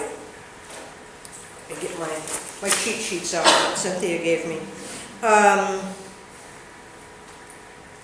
There are dates on your agenda for dates to remember that we put on of the future meetings, and so you will see those within the agenda. And typically the meetings are on Wednesdays to try and stay away from as many school sports and performances as possible. Their purpose is to train, discuss, and learn together, usually on that fourth Wednesday of the month. So it's some great activities and a great opportunity. Lynn Kawai, who is our ELL, English Language Learner teacher, and Marina Castillo-Morser, who is part library at the middle school and part district translator, kind of lead the charge on that one. So, great group. The Special Education Advisory Committee is another one of those groups, and they are going to be coming around to different schools on Monday, December 4th, in recognition of Special Education Day, which is recognizing the passing of the Individuals with Disabilities Education Act in 1975. Since we can't celebrate on December 2nd, which is the Saturday that it was signed, the group has decided to look to Monday instead. And my notes say the Special Education Advisory Committee is providing cookies to school staff on December 4th to express their gratitude to our dedicated teachers and staff. Additionally, there will be a centerpiece on the table to symbolize the significance of the day, with Philomath High School students creating the centerpieces. The day, traditionally celebrated on December 2nd, honors the right of all students, including those with special needs, to receive an education tailored to their unique requirements. And in recognition of this, the committee has chosen to celebrate, allowing broader participation within the school community, and that the team is working with school principals to give a brief announcement during school hours about the purpose and importance of Special Education Day on that Monday. SEAC knows these words will inspire our school community to reflect on inclusivity, empathy, and the right to education for all students. The committee thanks our schools, our board, and community for your ongoing support, contributing to the welfare of all students. They meet on the first Tuesday of each month at the district office, except for January, and are looking forward to the Special Education Day coming up on December 4th. And then I wanted to put in there that students aren't the only ones having fun. So be sure to ask staff, please, specifically at Clemens Primary School and at Philomath High School for this month, about their healthy competitions of a game called Pumpkin in Your Pocket, and another game that's Pumpkin in Your Pocket is a Clemens game, and Don't Get Got is currently a healthy competition within the high school. So fodder for conversation. The STEAM for the Win is about a grant project.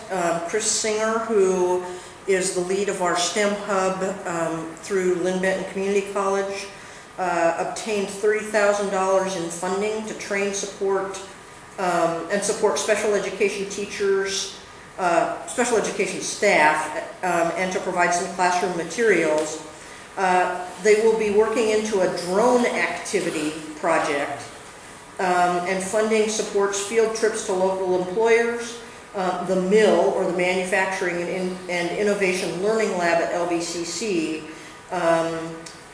The idea is a learning experience for our special ed and transition students that, at a high school level, that focus on building employability skills through engaging in various STEM, depends on if you put the art part in there, activities including building, coding, and flying drones.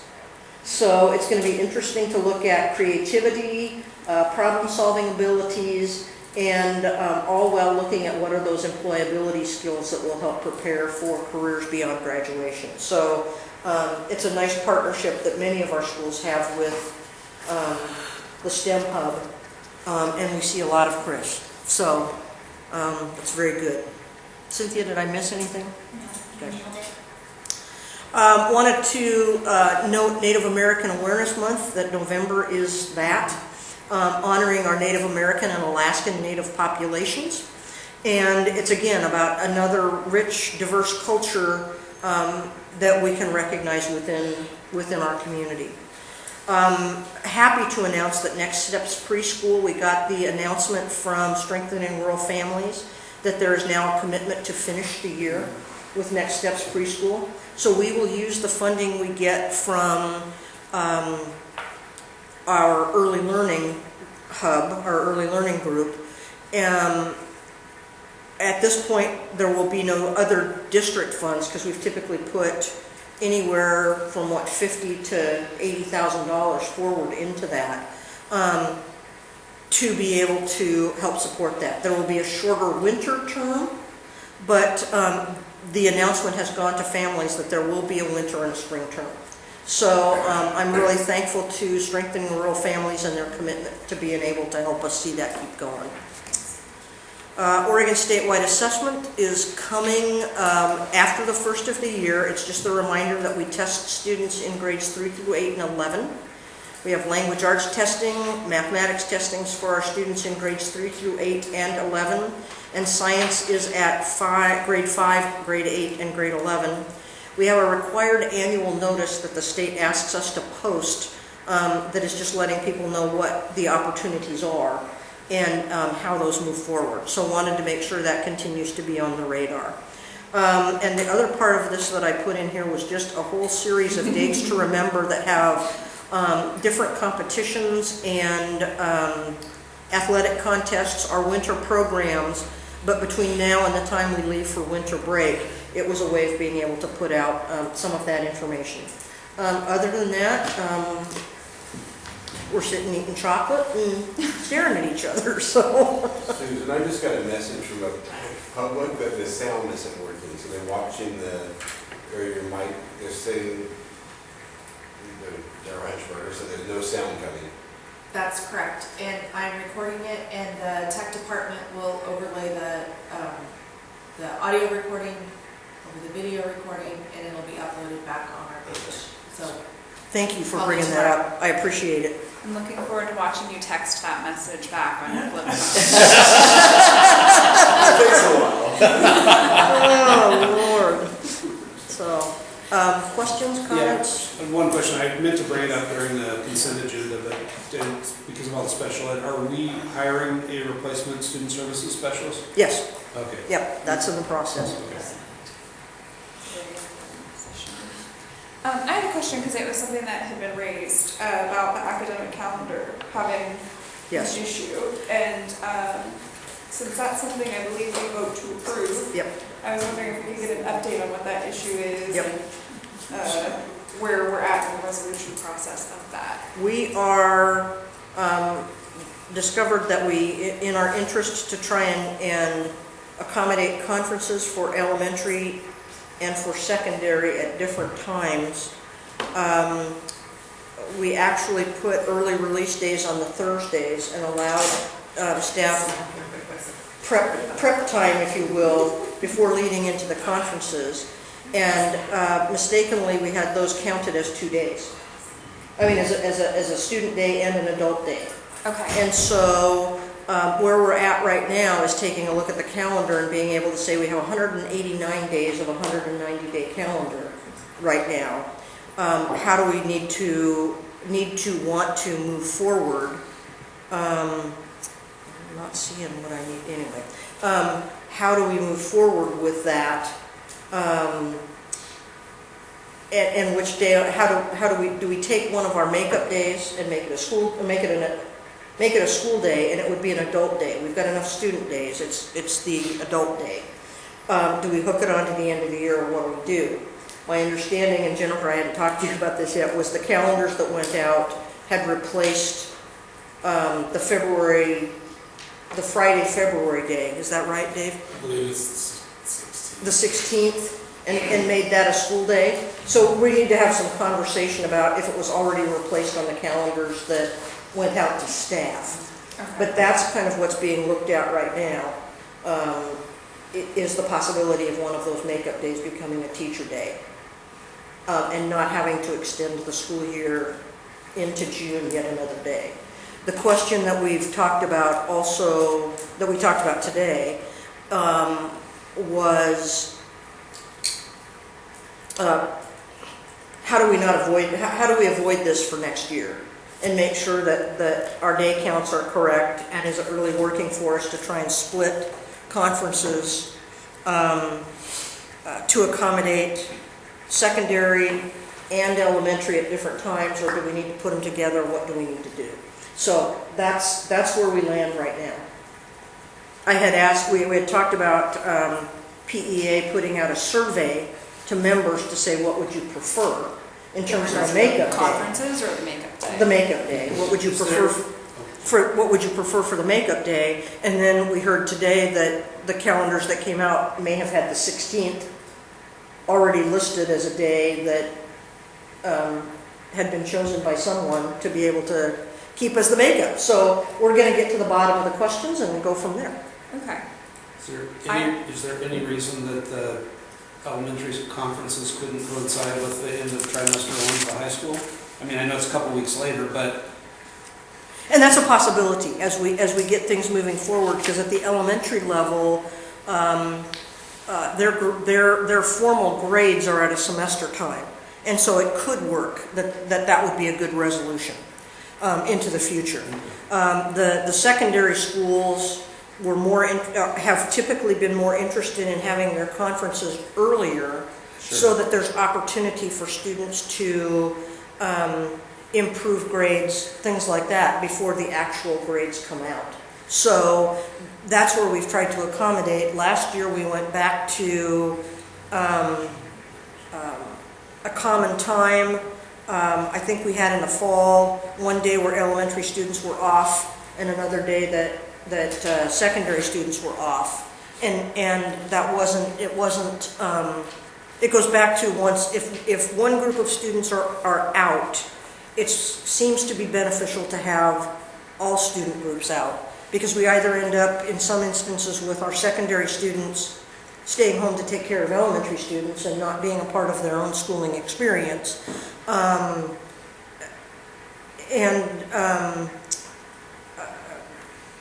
flip-flopping that around. So we just need to be thoughtful about what kind of impact that has. But I appreciate the comment about, have you considered the trimester time? That's a good solution. I also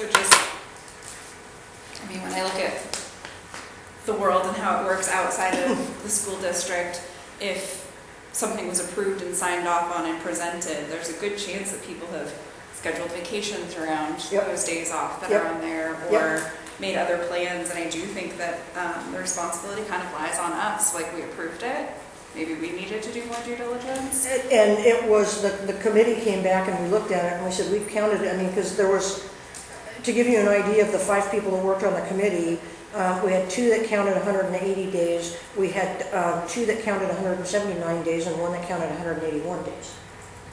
And, it's kind of like, we all worked on this and we're all in the same room. But we do need to... Let's use ChatGPT next time. Yes. How many days are there between here and there? So I need to do better. in being able to put that. Well, and I mean, mistakes happen and nobody's perfect, and like, I'm not like trying to. Oh, no, but you are right. But I just think if that's what was approved, then we might need to live by that, and they get paid for their contract, of course, and we don't require that day to be made up, or we ask that people use it as flex for the, I'm just guessing, 2 or 3 extra hours you work during the school year? I'm sorry, I'm so sarcastic, and I worry that that doesn't come across in the minutes and things like that, but, you know, we know that there are hundreds of extra hours being worked.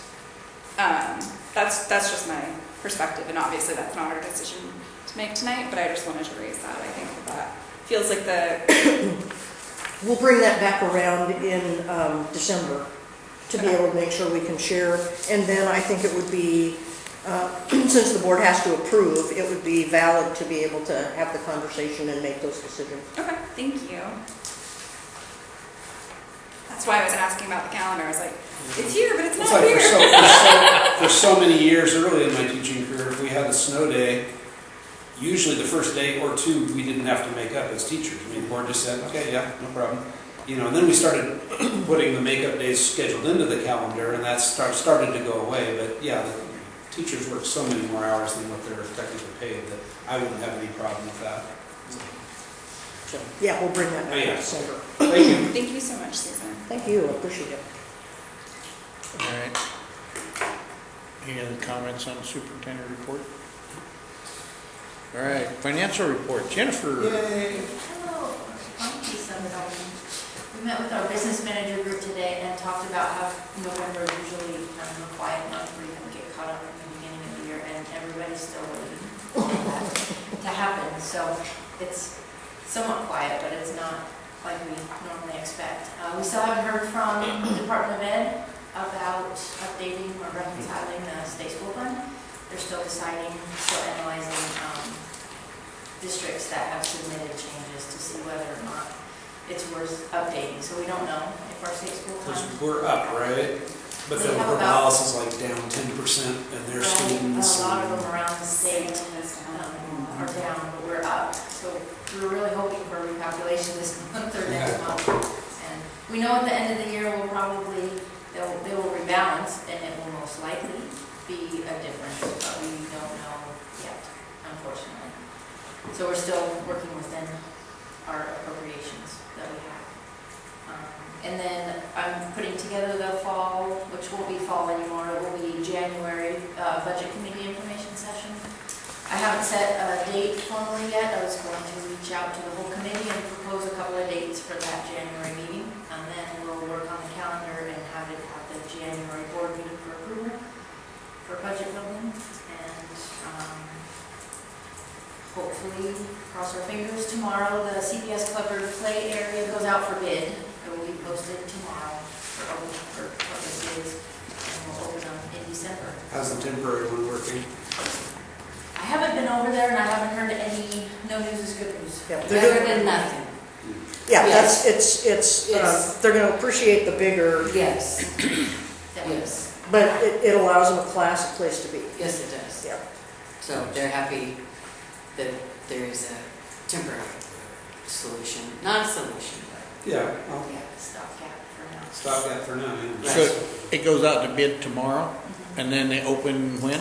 We'll open them in the middle of December. We're going to give it a month for people to put their bid packets together. Okay. Is your kind of feeling that the bids are going to be close to what we have to spend, or? Yes. Okay. Yes. Yeah. I'm hopeful that we have, I think, a little more revenue coming in from State Forest Fund that I was waiting to hear if ODE was going to recalculate too before I put any budget information in for a resolution. But it may be that next month we just do a resolution for that amount, and that's what I was going to put part of it towards. Okay. Instead of, we talked about using the escrow account for part of it, but I think we'll be able to cover it with this funding. So. well, there were previously fundraisers specifically for the project. That money's also going to be. There was a large donation from the Clemens Foundation. We have that set aside still, and I think believe there was one other piece promised, but it hasn't come to us. It was just promised.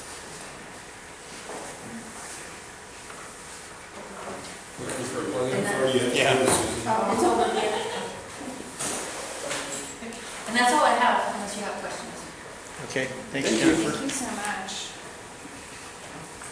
I'd like to be able to chime in, to be able to give kudos to the business office and to Jennifer.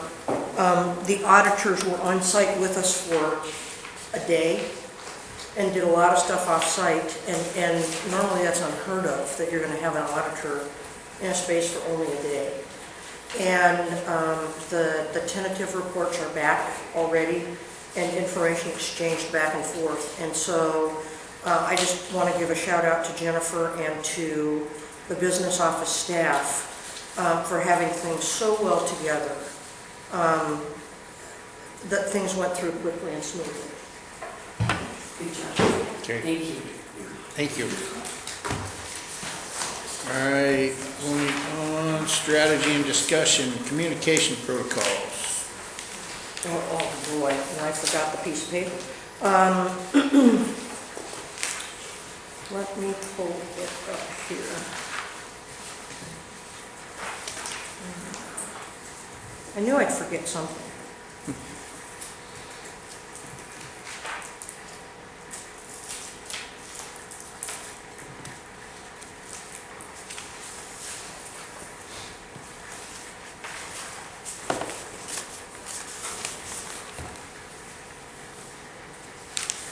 This is completely drafted,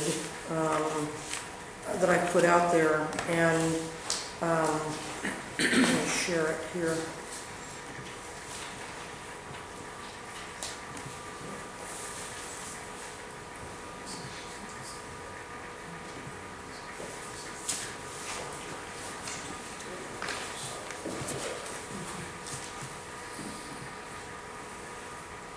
There was request really for being able to, and I ran this by OSBA too, to be able to take a look at board staff communication.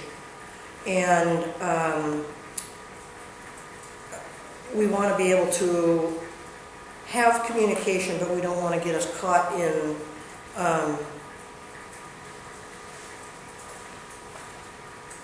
we don't want to have us get caught. So I pulled up the policy, which our policy says the basic line of communication will be through the superintendent.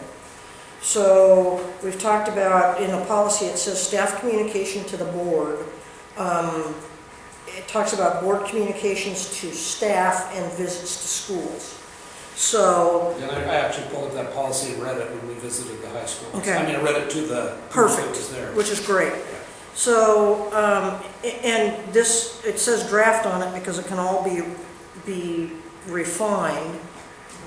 Slide that out of the way a little bit.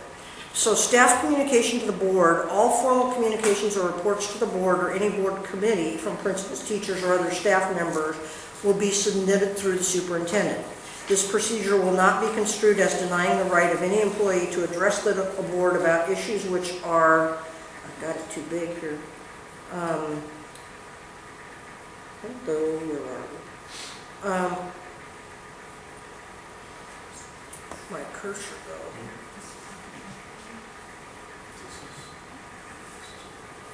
Issues which are neither part of an active administrative procedure nor disruptive to the operations of the district. Staff members are invited to board meetings which provide an opportunity to observe the board's deliberations on matters of direct district operation.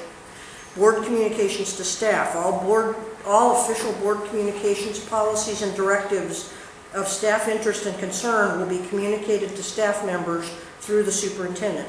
The superintendent will provide appropriate communication to keep staff fully informed of the board's policies, priorities, and actions.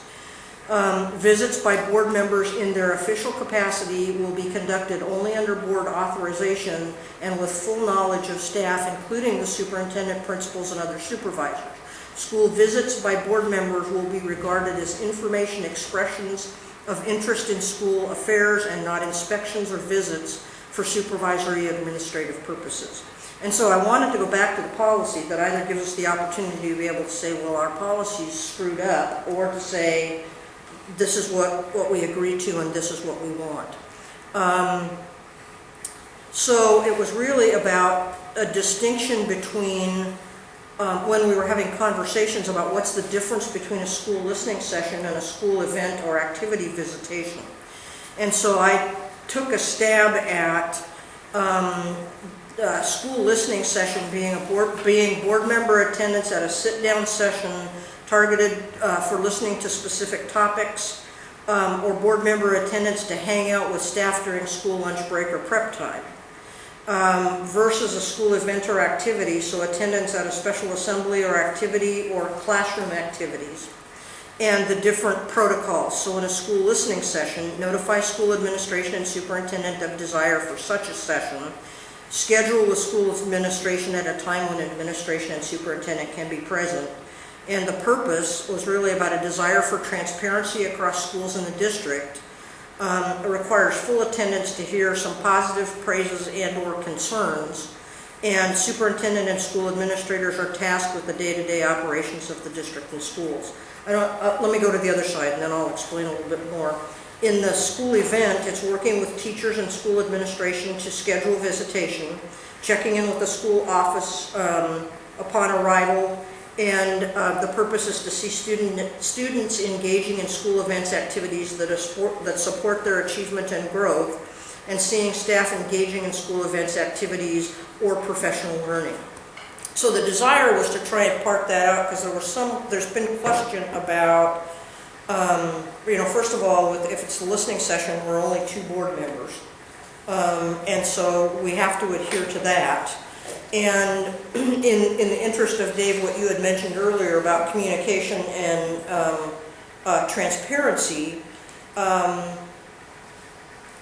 it's really about having everybody hear the same information. There were some things that happened specifically at the high school, Joe, when you and Aaron went, that there were some great praises that came through for some good things that were happening and some good stuff going on, and I was kind of like, oh, I'd kind of like to hear that because it's good stuff to be able to be a part of. So Dave also talked about, and Nicole, we talked today about my doing listening sessions as well, so that staff could express commentary to me, which I think is a good idea. So this was just kind of a stab at, here is our policy information, and what does that mean in terms of different types of activities. And so really it was more of a talking point. And I'll make sure I send it out. I apologize. I got to a place where I went, oh, I forgot that part of it. But really it was to try and say, how do we distinguish between what we do and what we don't do? And how do we have the conversations about the whys and why nots and clean it up to be able to make it what we need to be? So I have 2 questions. Number 1, on the school event activity visitation in that protocol section. Yep. That's more for dropping in during the school day, right? Right. Because when you say schedule visitation, like if I'm going to a band performance or something, I don't want to have to notify the administration. Yeah, I'm thinking about. Okay, I just wanted to clarify. No, thank you. That's a good clarification. It's kind of like if there's. The middle school is going to do their career fair again this year, that they try and do every 2 years that went away during all the COVID time. And so that's going to be something. The STEM Fridays at Clemens, or the dance party at Clemens on Fridays, those kinds of things. We're going to be doing A, B, or C in whatever class or experience, or I know that our principals have said if board members want to come and just kind of wander around with one of them, or wander around to some different spaces, nobody has a problem with that. And then I guess a little follow-up to that is Excuse me. Ryan and I are both parents of students in the district also. I always assume that it's understood that when I'm there in the capacity of a parent, that I'm not also there in the capacity of a school board member. So is that a pretty universal understanding? Okay. Agreed. And I often will actually just say that. Yep. Like, I'm here as so-and-so's parent. I'm not here as a school board member. Yeah. But I just wanted to make sure that that's sort of a natural assumption. Great question. Because we go in the buildings a lot. And then my second question is in regard to the direction of invitation. Because I think that it's important, and maybe it's just making sure that the right person sends the email, but I think it's just as important for outreach to come from us toward the schools as it is for the schools to reach out to us and say, hey, you know what, we'd love to have you come in. So I guess the question or clarification is just, if that happens, you don't want people coming directly to us, you want them going through their building admin and scheduling with us? Is that your preference? I mean, that's what I'm putting out there. But does it have to be that way? This was a way that I just wanted to put out, because one of the things I don't want to do is get us into a place where we're acting like a big district. We're acting like a Salem Kaiser or a Tiger Tualatin or something like that, where the size alone makes it impossible to be able to, in some instances, get the right number of people in a school. And how do you navigate that? We are of a size that I think our board members should be in schools and should be a part of knowing and seeing some of the things that are happening and going on. So it's where do we find that balance, and what do we do within that? Because our visit was very engaging to me, and it really reinvigorated me a bit. Not that I wasn't engaged, but getting to go into actual classrooms was fantastic. Yep. I say it in almost every board meeting, if not everyone. I'm a complete nerd and I love being in classrooms. Yeah. So it was really wonderful, especially getting to go into the SPED classroom and see it's a softer environment, the way the lighting is done and the furniture. Yep. It was that was really wonderful. Yep. So I appreciated that a lot. And then also hearing all of the positive comments that people had to say. Yeah, because I got feedback from. Well, I saw Mark Henderson the next day, and he said, let me give you an update. So, which was great. And Nicole and Dave did the same thing. They said, this is what happened, and you gave me information. Yeah, so, I was going to pull that up, actually. Yeah. So, and then the one thing I would say is that in that situation especially, and I think that's probably going to happen at all building levels at this point, I think we've got a pretty good, right now we're fairly collaborative with the teachers and such, is that, if you can be there at some meetings, that would be great. I mean, if we have listening sessions, but I don't think it's necessary, because in this situation, Mark was able to be there and was able to relay to you what happened. You weren't able to be there. No, it's fine.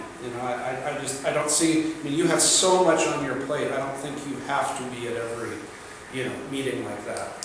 Yeah. I just don't see as being necessary. I mean, if you can be great, if you want to be great, but I don't think you have to change your schedule to make it possible.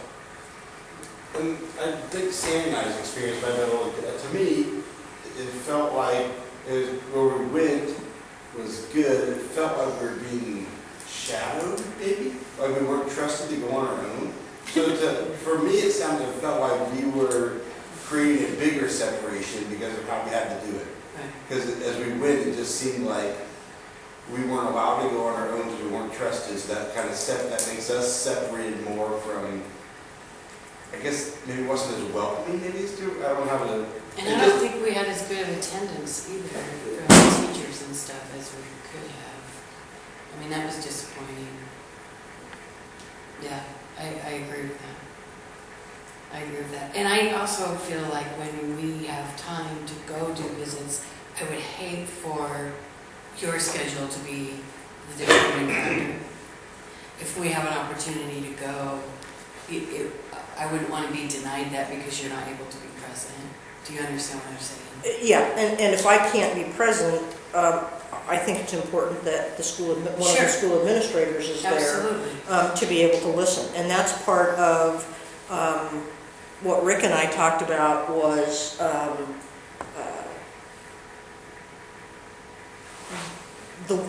most specifically the visit that Erin, you and Joe took. That was kind of like, well, we understood that this is the way you're supposed to set it up, and so that was one of the reasons that prompted a start at this, was to be able to say, then let's be clear. And so there was no fault to anything in the way that was set up. And I think the other part of it is I have some information from past history, not necessarily just here, about how some of board staff connections can go south really fast. And so have been very diligent in wanting to try to avoid that. The other part of it that I want out of it is to really have the transparency and the desire to have open dialogue that doesn't say, and not to say that this is the reality, but that doesn't say, well, if administrators are there, we're not gonna go. We want the board members to be here, and we want to talk to the board members, but if anybody from the administration is there, then forget it, we don't want it. That's where we get ourselves, I think, into trouble. Well, and that's outside of the bounds of our role as board members. Right. Certainly, because that starts to become like day-to-day management or taking direct complaints versus when we went, I talked a little bit about myself and my family and why I'm on the school board, and Joe did the same, and then some of the people in the room shared a little bit about themselves, and there were teachers who came to that particular meeting that I actually didn't know very well, or one or two who I'm not sure I'd ever spoken to before, which I hate to say, but in a district this size, but so it was really lovely to see how supportive everyone was. And if you don't mind, can I just recap? Yeah. Okay, so I sent a recap email afterwards with just some very brief thoughts. It'll take 45 seconds. My thoughts after the visit was that we have passionate and caring district employees. The high school teachers and instructional assistants feel supported and cared for by both Mark and Dee Dee, as well as by each other. It was very clear that the group supports each other and they work well as a team. Everyone thinks the SPED team is amazing, talented, dedicated, and in need of additional supports. They want the school board members in the building more the way it used to be, and we were warmly welcomed, and it was lovely. So that's sort of the recap that I sent to Susan and Mark and Dee Dee and Joe. I figured Joe could chime in if I said anything wrong. For me, seeing that supportive nature was really, that was the part that I was like, okay, things are going in the right direction. But conversely, had we sensed a lot of tension or a lot of conflict happening in the room, it would have been a good opportunity for me to say to you separately later, hey, I don't know what's going on, but I noticed something's going on. Because that would be, to me, my take on all of this is that would be the appropriate response for me, is oh, you might want to, not telling you how to do your job, but there might be something going on. And I think those are really important experiences, and it's also a way, frankly, for us to, through conversation and kind of a general mood and feel of the district, get a pretty good idea for how you're doing.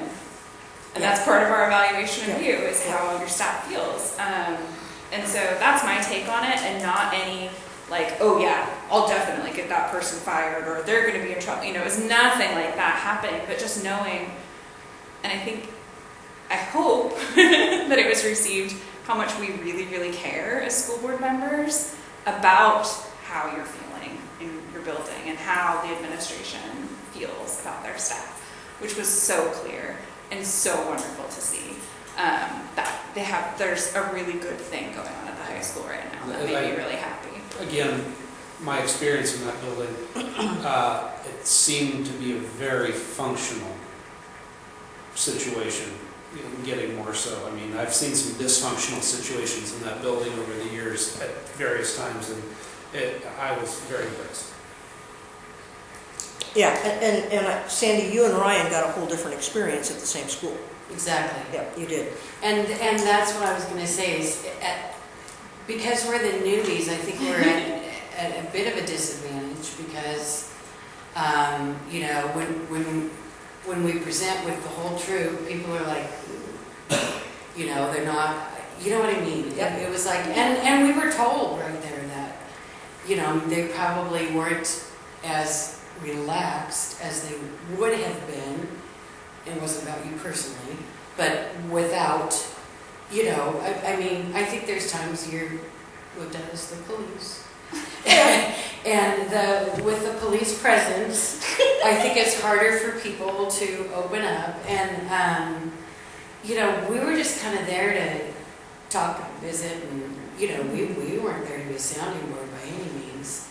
And, you know, but we also haven't been able to do that more like these guys did it. And I just think that's a disadvantage.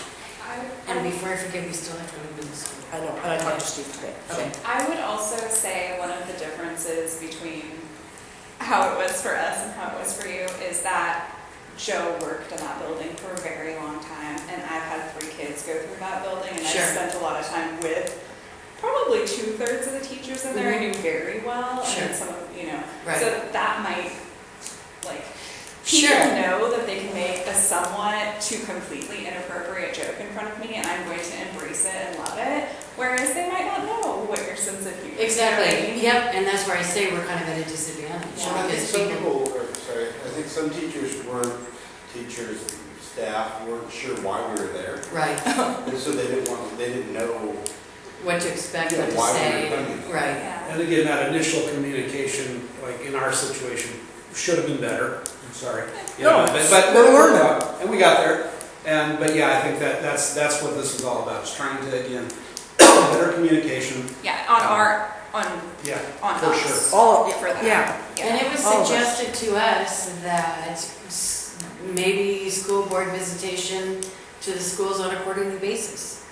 Just to keep us, you know, out there, Engaged, knowing what's going on. engaged, you know, just so that people do know that we care what's happening in the schools. Right. And every time, make sure we remind the staff that this is not a place to bring up complaints. This Right. is not a place to bring up grievances. That's not our job. Right. You know, Right. that's why we But- have policies in place. But they still love to see us there. I was Yeah. so warmly welcomed at each school Yep. for the Veterans Day Assembly, so warmly welcomed. They like to see us there. I was thanked at every school for coming.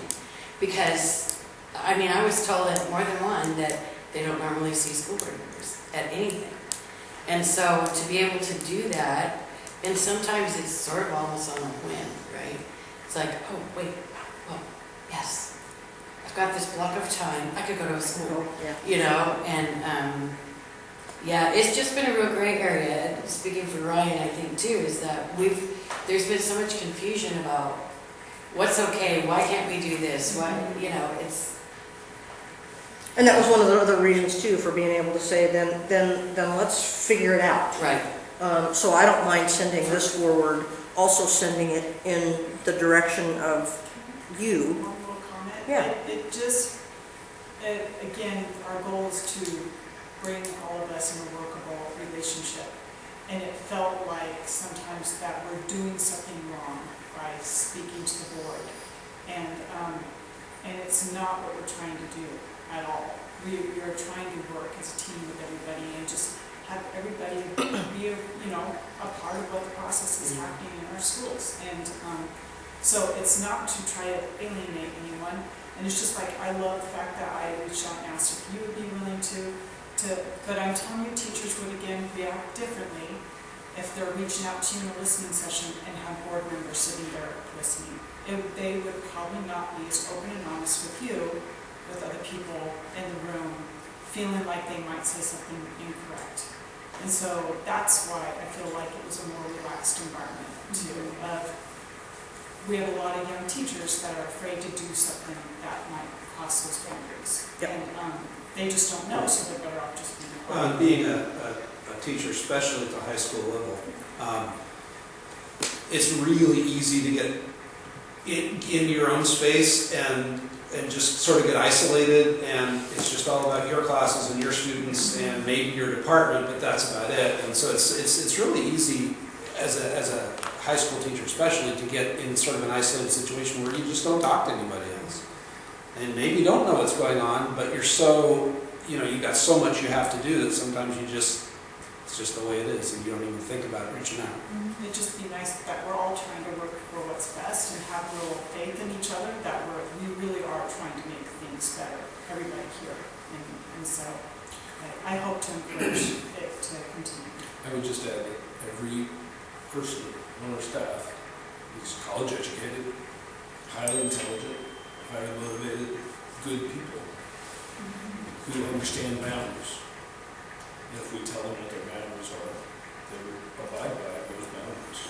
And I think that the meeting that I was at, and I wasn't able to be there the day that you two were there, but the meeting that I was at, the staff was extremely respectful of boundaries. And I think Joe having something to say about that went a long way. I mean, just as a reminder that I think we're trying to do a good job of educating our staff members who really do want to have these conversations about what the boundaries of them are. And that whole, there are channels for different kinds of communication. But information, I'm sorry, I know I'm not supposed to do this, but it's important. Because, I'm going to quote Joe, okay? Because Joe came to our meeting and he said, I need to understand, because I've been told that there's a deep division in the high school staff. And our whole room went, no! Yeah, It's there was not. a very clear response. So we feel like, I think that our members and we feel like the narrative is very round, and sometimes it gets very narrow. That when the narrative is one way, and the narrative is filtered, that the whole narrative doesn't come out, the whole story doesn't come out. And when we get to the whole story, then we're all able to make the best decisions. I love the part up there that was about school board members explaining to us what they're thinking, so that we understand when the decisions are made a little bit more about, because these decisions don't get made in a vacuum. But we don't always know. I mean, very few of our members are here. And we're trying really hard, just typing furiously, so that we can report back to our members about how this process works. And I think the last 6 school board meetings I've been to have changed a lot of my perception of the processes that go on within this group. And I think that the same thing can go both ways. And I applaud the conversation. I'm really grateful to all of you for having the conversation about it. And recognizing some of the things that we think are key, and that our members think are key to transparent, open conversation. Does not always take place with everybody, every single person in the room, and I think that's just a reality. So that's my take. And I'd like to piggyback on what Nicole said, that people don't want to approach us feeling like they're doing something wrong. I want that too in reverse. I want to be able to approach without feeling like I'm doing something wrong too. So that's kind of I totally agree with that. Because you guys might get an email, but we might get a state investigation levied against us if we do something wrong. Sorry. I kind of wonder, and this is something that came up I went to the OSBA conference last week, and one of the things that came up in conversation with other board members throughout the state was other districts have a lot of work sessions, and we don't have a lot of work sessions. We have occasional work sessions, and I'm wondering if there might be opportunities from time to time to have a work session that is around ideation, creative problem solving around common issues that are happening. I don't know how to do that in the situation of a school board meeting, but I know we each come to these tables, multiple tables, with totally different life experience, totally different educational backgrounds, and we can come up with some really good solutions from coming, sorry Joe, outside of education.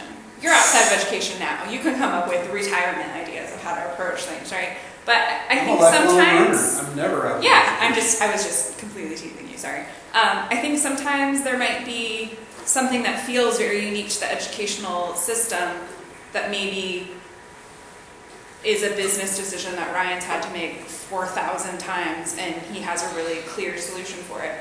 Like, I think a perfect example is the temporary covered playground at CPS. I wouldn't have even considered that the Frolic might have that as an option, and we saw in that meeting, other people hadn't thought of it either. So those kind of opportunities of like, what's a problem we're all trying to solve, let's get together and solve it. Well, I think that can be really cool. Joe's comment tonight about, have you thought about moving elementary conferences to the trimester time? I hadn't thought about that one, so. Because it seems like the high school level for that stuff's a little bit more complex than the elementary school level. Not more important, but more complex. Yes. Yes. Yeah, so I just, and that's just a brainstorm. That's not a suggestion that we do that, but, and I know we are probably very late in our evening and we still have a lot on our agenda, so I'll be One quiet, question for but Nicole. thank you all. If Sandy and I were to come back to the high school, do you think people would, more than 3 people would come? Because we had pretty good turnout at Clemens Primary and at the elementary. And at the But the high school, there's 3. Oh. So. I'm sorry. So I think that Sandy and I need to come back because. I do We too. would love it. I do too. And we would love for you to also visit middle school too. I know that Yeah, we've been working on that for a while. Too. Yes, you could do your combinations. Doesn't have to be you too. You can go with I know, it's It just, could be a different road, true. a different- It's just that we know each other's schedule and we're, yeah. No, it's true, it doesn't have to be. But I think we did it together initially because we are the newbies. I keep saying that, but it's the facts. Yep. And, yeah. And we'll let you keep saying that for 2 years, and then you can't Okay. say it anymore. I know, because 2 then years? there'll be more That's what they say now, 2 years to learn your job in a Okay. professional position. Oh, we're just baby steps. 3 months to be Toes able in to the do water, it, 2 years that's to know it. Toes in the water, man. We are not even fully submerged by the feet. So It took me thank you for 10 that years to document. be a good teacher. You're welcome. But you got your students. 1,000 hours. I'm trying.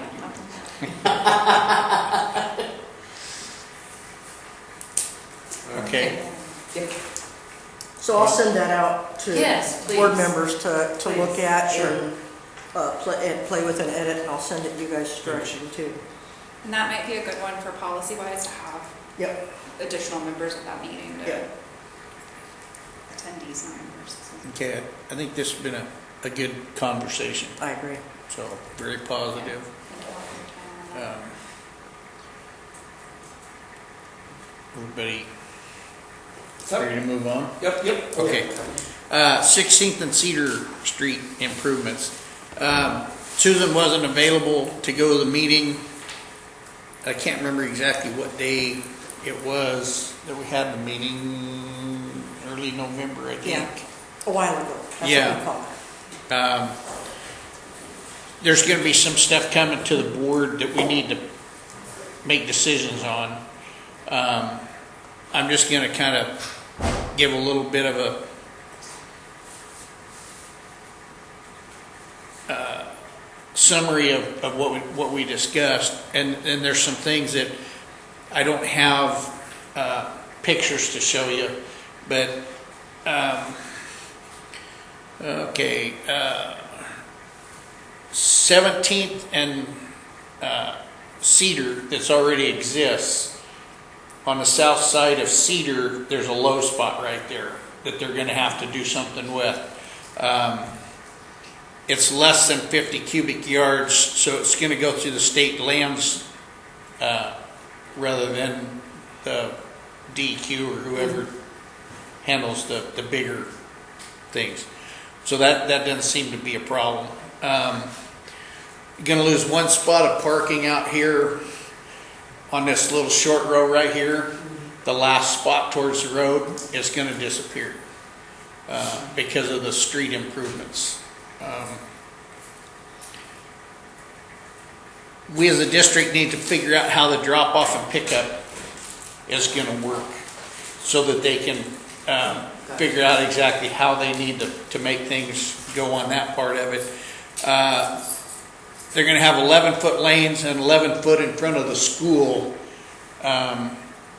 So it'll look something like the primary over there on 19th Street with the divider, and then having them be able to come inside that divider to drop kids off and pick kids up for safety purposes. They're going to put new trees on the south end of the school where the street makes the corner and comes around there. They want to put trees on both sides of the street right there as a, make it look pretty. So there's going to be a question come up if we want a crossing in the middle of that corner. When they do that at the south side of the elementary school. This corner or Midway between. Midway and the extension, it's going to bend around to hook up to Cedar Street over there. At the south side of the elementary I school. just wanted to make sure I knew which of the corners. Yeah, on being on the southwest corner where it comes around. The city's kind of in favor of putting a crosswalk right there. I'm not sure I want a crosswalk right there because you're in the middle of a corner. Yeah. They want to put the trees up. I don't think that the line of sight is going to be real good for traffic going through there and having kids cross there. I'd be in favor of having them stay on the north side of that new street down to 17th and then cross right there at that four-way intersection as opposed to in the center there. I personally, I think that's going to be a problem with my experience with driving. I wouldn't want that in that corner right You've there. had mature trees already that were limbed up to 10 feet or whatever. The new trees are going to be limbed up. They're not going to be they're not going to be like fir trees right down on the ground. So I was just going to say, but when you first put in trees, it takes them a while to grow. It takes them a while to grow, yeah. But that's going to be one thing that's brought to us is if we want a crosswalk in that corner, in that sweeping corner there. And that'll be one of the things they bring photos of for us. Right, and we're going to have a lot of the stuff come to us in December to vote on because they need to get our either approval or rejection then so they can make their plans. They'd like to go out to bid in January so that they can get the best bids that they can when people don't have a lot of projects already booked for summer because they want to do it this next summer. So that's what the road work going to be done? Huh? Well, this isn't really going to. That's a state project there. This is a city project. I won't even get into that. So what you're saying is that along the primary school where they put that lane and the little reflector things, so this road will be a pretty big deal. I came down with my tractor, and besides running over every single one of those, a car coming at me hit a parked car because they're trying to move over, so I didn't run over every freaking reflector in the road. So like all the times they put trees in the middle of roads and stupid stuff in the roads, we sometimes go down the road at 25 feet wide. And being that's the only road because you can't come through town because they're doing construction, so the only way to get equipment moved across town. So just when they're planning these things, I always hate the trees and all these, I know what the bump outs are for safety, but for like going down 99 south towards High Drive, you can't move a truck into a turn lane. I have to stop in the fast lane because they put medians out there and then trees in the roads you can't see.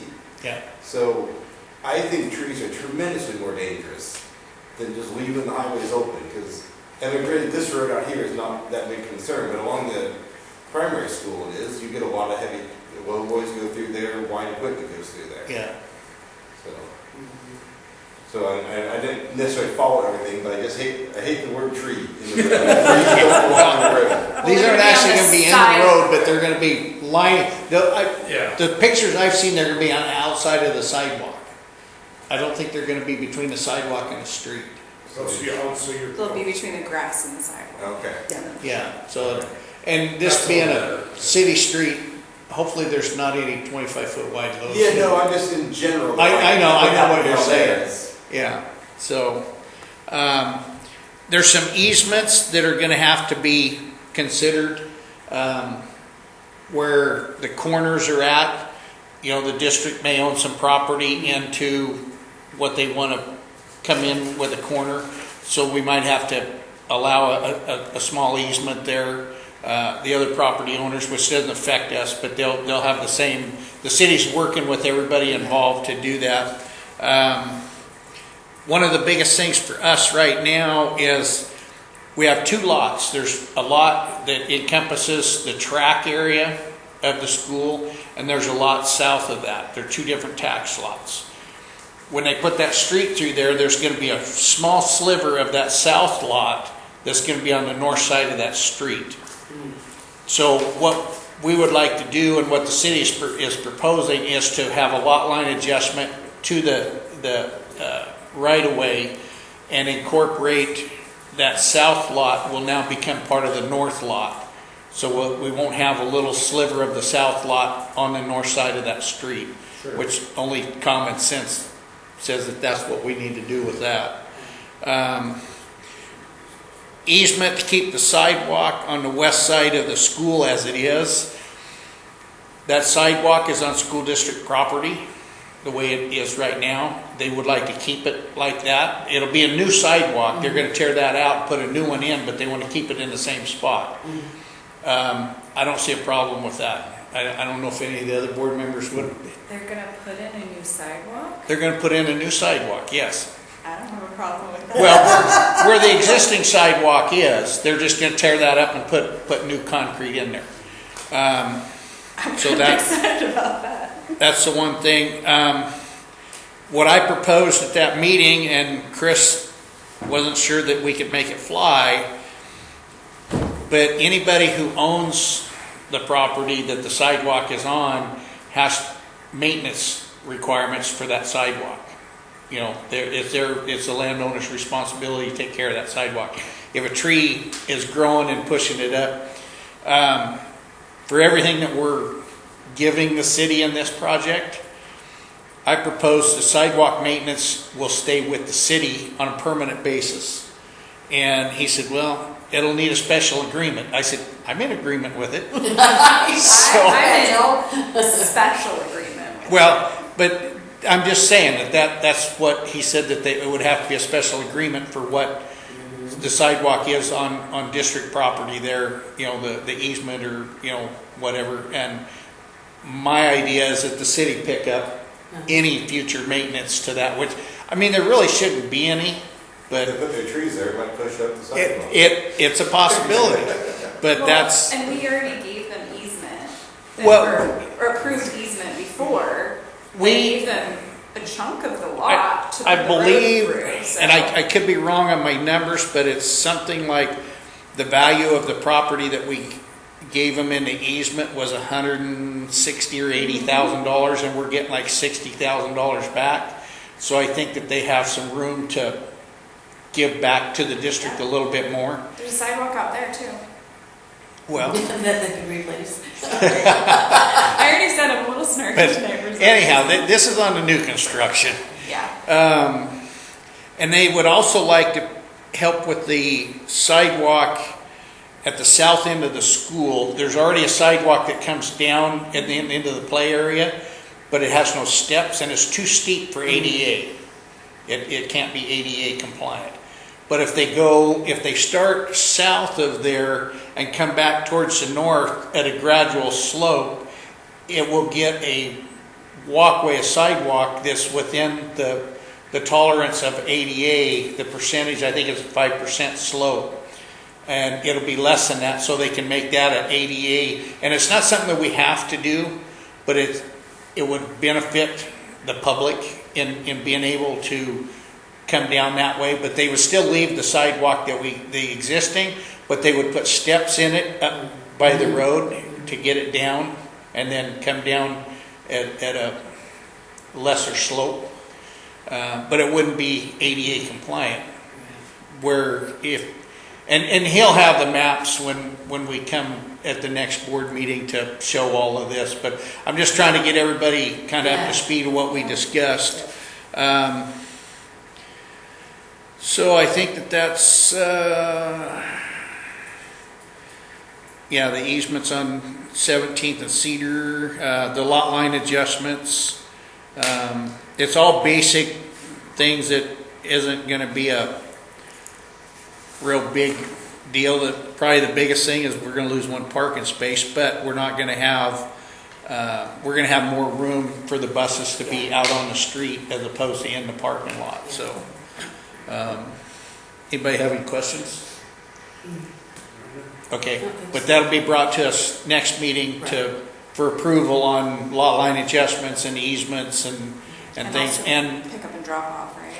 well, maybe not the pick up and drop off exactly, because what we would be approving is just, yes, that's where we want things at, and how we design the pick up and drop off would be pretty much the school district.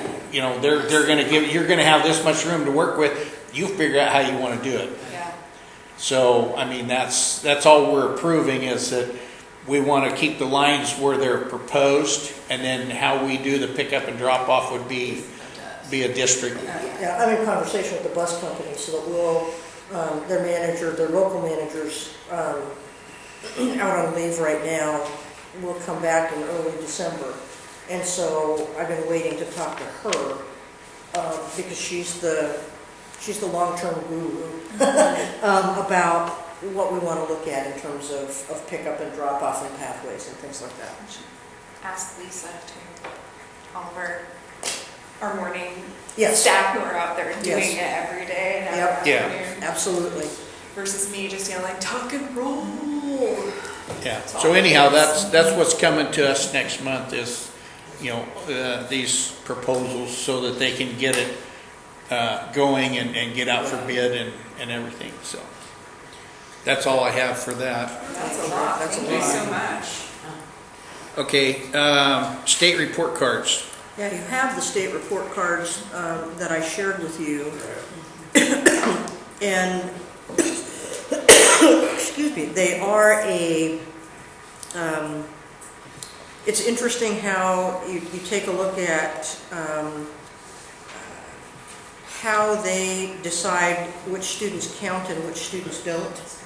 And so in some instances where you have a school district, or a school or a district, for instance, with very high mobility, there may be a lot of their students that aren't counted in the overall, because one of the things that they look at when they look at test results, for instance, is they will include students who are enrolled on the first school day in May who have attended over half the full school year. So if I've been mobile, I may not count in any place. And so we have to look at this when we consider all versus what the state measures versus where we are. So, thanks, Nicole. Thank you. And so as we look at these things, we look at it also in comparison to assessments that we do on a continual basis with students that really have some good sense of meaning. So this really helps programmatically. So what I did just on a summary was took a look at the Floma School District report and looked at the current 22-23 report, what we got in 21-22, and what the state average was for 22-23. And so what I highlighted at the district level was that the 3rd grade English Language Arts and the 8th grade mathematics results at the district level were higher than they were in the year prior. The other measures were slightly lower than prior year. On-time graduation, you notice a huge one, and I'll explain that when we get to the school side of it. Because at the district, we have to remember that we're taking all 7 of our schools and amalgamating the information. For the on-time graduation, we were lower than the state average, and that was the one place that we were lower than the state average. I'll say from an attendance perspective, across the state, attendance just tanked in this last year in terms of the reporting. And there's a lot going into why is that? What happened? Is the reporting different since COVID, because it wasn't always the easiest thing to be able to monitor when students are online or not, and all those kinds of things? Or are we truly seeing less attendance in some different ways? And so those are things we're looking at. So then I took a look at the high school, and I put in the class size as to what those reports show. And when we look at regular attenders, we can see that the state average is 62%. And the regular attenders up in here for the district, which is at all grade levels, was 63%. You're saying, how do we figure that? Well, at a high school level, the regular attenders, you can look and see that at the Philomath Academy, the attendance rate was 42%. At Kings Valley Charter School, it was 51%. At Philomath High School, it's 69%. And so when you look at the district compilation, which is not just the high school, but it's all grade levels, you can start to see where one thing influences another. God bless Beth Edgman and Dan Johnson, who last year went out to do a lot of home visits to students at the Philomath Academy, being able to ask the questions of you need to be at school, and being able to encourage that. So those are some things that we start to look at as a whole, but also when we start to look programmatically. On track to graduate, it's unavailable, and part of that has to do with the number of students that fit into that, or what your base number, what your N is. So they have some areas with that. So you see that Kings Valley Charter School was at a 40%. Philomath High School is at a 91%. So you start to see some differences. The other piece of that, when you look at Kings Valley Charter School, and they're kind of like a blodgett at the high school level in terms of when you look at the numbers, the total numbers of students eligible, their total number of high school students is so low that a change in one student can swing your percentages by 5 or 6%. And so you start to see those swings solely based on you don't have as big an N to be able to look at. And so those are the things that we start to dig into and say, is there really an issue, or is there, are we talking about one student, or are we talking about 20 students? And that makes a real difference in how we take a look at how those percentages change. On-time graduation at 89% at the high school, 52% at the academy, 57% at Kings Valley.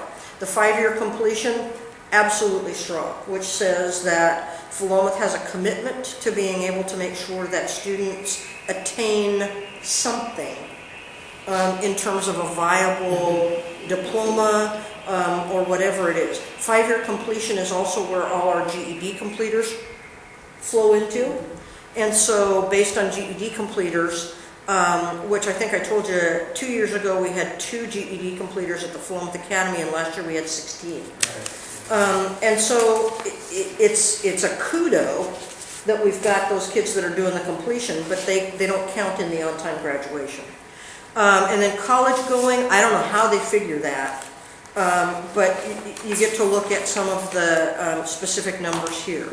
At the middle school, I took a look at, because we only have the middle school that has the reporting shown in that way, to be able to say, we looked at declines in the 22-23 report from the 21-22, but they're not horrific. So again, we're looking at where those numbers land. At the elementary school level, we take a look at regular attenders. At Blodgett Elementary was 64%, at Philomath Elementary was 67%, at Clemens Primary was 58%. And we're taking a look at that to be able to say, why was that? What happened? Is there going back just for a moment to the college you're going, does that include any post-secondary ed, including trade schools? And it does not include trade schools. No, it includes community college and university, but it doesn't include trade schools and other programs. And so it's it's not a full number of people who would move on to a next step that is right for him or her. So, great question. I have a question too, Susan. Yeah.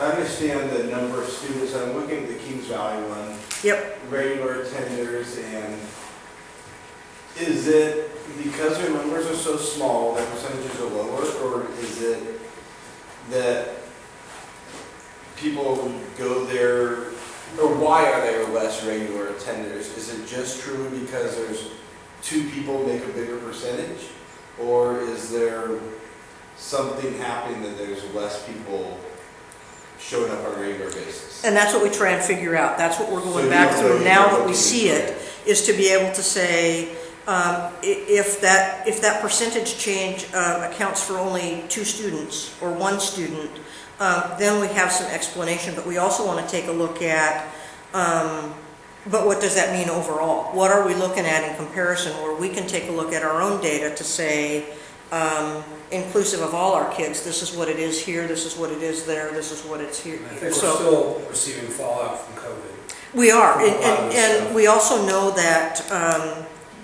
last year, if students and staff didn't feel well, by golly, they were kept home. And I mean, it was kind of like, I don't want my child catching anything, I don't want them giving anything, and we were still so close to the end of the COVID time that there was a lot of, I gotta keep my kid home. This year's not the same. So we're looking at that kind of too, to be able to say, how are things moving? And with the charter school, I guess I'm sorry, I don't understand it. Because I mean, are you looking, does it affect are you putting in resources into understanding Kings Valley's number, or is Kings Valley their own entity and it doesn't affect Philomath? They are a part of the Philomath district, and so their numbers play into our district report card. Okay. We provide, the only staffing we provide as district employees out there is special education. They employ all their other staff. And so there's some nuances where we do some work with them to be able to be connected. For instance, we operate with their the student investment account and the Measure 98 funds and things like that. We've got to report on that in conjunction with them. Jennifer's the one that manages their finance and funding and making sure that the money moves back and forth appropriately. So there are some connections, and in places of data, they're not their own entity. So their performance reflects Philomath School District? Yes, it does. At a district level, you bet. That's one of the reasons that I try to part it out, to be able to make sure we know what we're looking at. So when you look at the percentages, yeah, if I look down, if you just take Philomath High School, yep, looks tremendously better. Yep. And that's why I was curious if they are truly their own entity or if they're factored in. Yeah, at the district level, they're factored in with us. And then, like I said, again, at the elementary level, you're looking at regular attenders, again, being lower, but being still ahead of the state average. Performance in English, language, arts, math, and science. The other thing that we've got to look at in where that's heavily prescribed in terms of what's looked at an elementary level, our biggest area and the biggest area of a lot of people is the threshold of participation in state testing is 94.5%. And in a number of places, we don't have 94.5% of our students that participate in state testing. They opt out, because their parents opt them out or whatever. Yep, parents have the opportunity to opt out, and many do. But then we're told you're held to that participation of 94.5%, and if you haven't done it, how are you going to get there? But there's still the parent choice to be able to opt out. Right. So hands are sort of tied. Yeah, so those are all the things that we look at in terms of the data too. So we look at it in a regular stance for, we kind of take this and say, okay, what does it mean for us in the numbers that we've got set up, and try and have apples to apples to be able to do it. And so, it's really to say it would be very easy for this to be looked at and to be able to say, my goodness, what's happening in Philomath? That it's really about, there are good things happening. and it gives us programmatic information that we can look at and ask the questions of why. But it's not, this I don't feel like is a death sentence or something like that on Philomath, because I think there's good things that are happening. And it's really wanting, that's why I wanted to put kind of the summary together, to be able to say, when we look at it as a whole, there are some real good things and some information that we can dig into to see where we are. And it doesn't mean that we don't have places that we can do better, but it means that we have to take a look at what it means, and instead of saying that, excuse me, we look at a district report card that says we have 63% regular attenders, aren't we awful? We're not in a position to go there. We're just not. And so I was hopeful that the summary would help kind of tie some things together.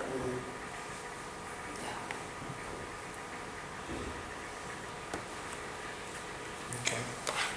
Thank you, Susan.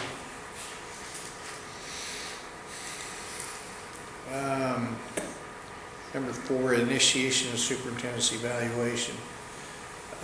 That's under strategy and discussion. It's not actually under an action item, but Erin, you wanted to move it to an action item, so. I think as long as we say, check the minutes from the work session earlier, we're probably covered, honestly, after reflection. I just wanted to make sure that people are aware that there was action taken earlier. Okay.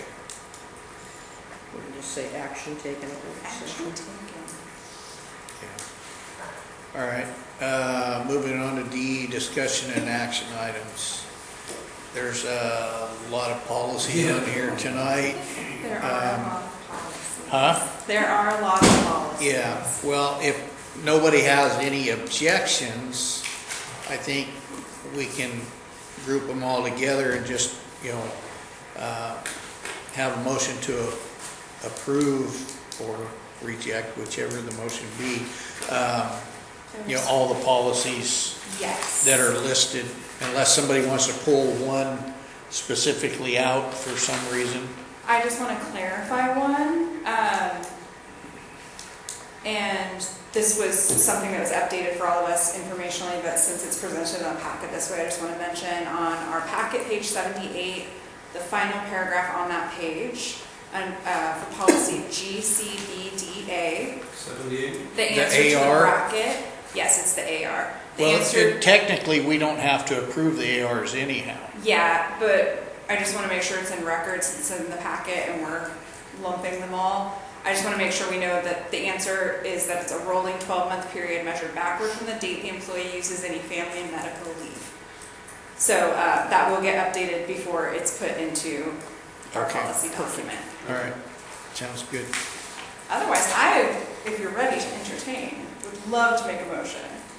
Because we spent a couple hours doing all this last month, so. Yeah, I'm so glad there's, you did. there's 12 policies, Yes. so do I hear a motion to? I would like to move that we approve all of the policies that are listed under item D in our agenda. I'm not going to list all of them. They're all listed there. Okay. Is there a second? I would second that. Okay, been moved and seconded. All those in favor?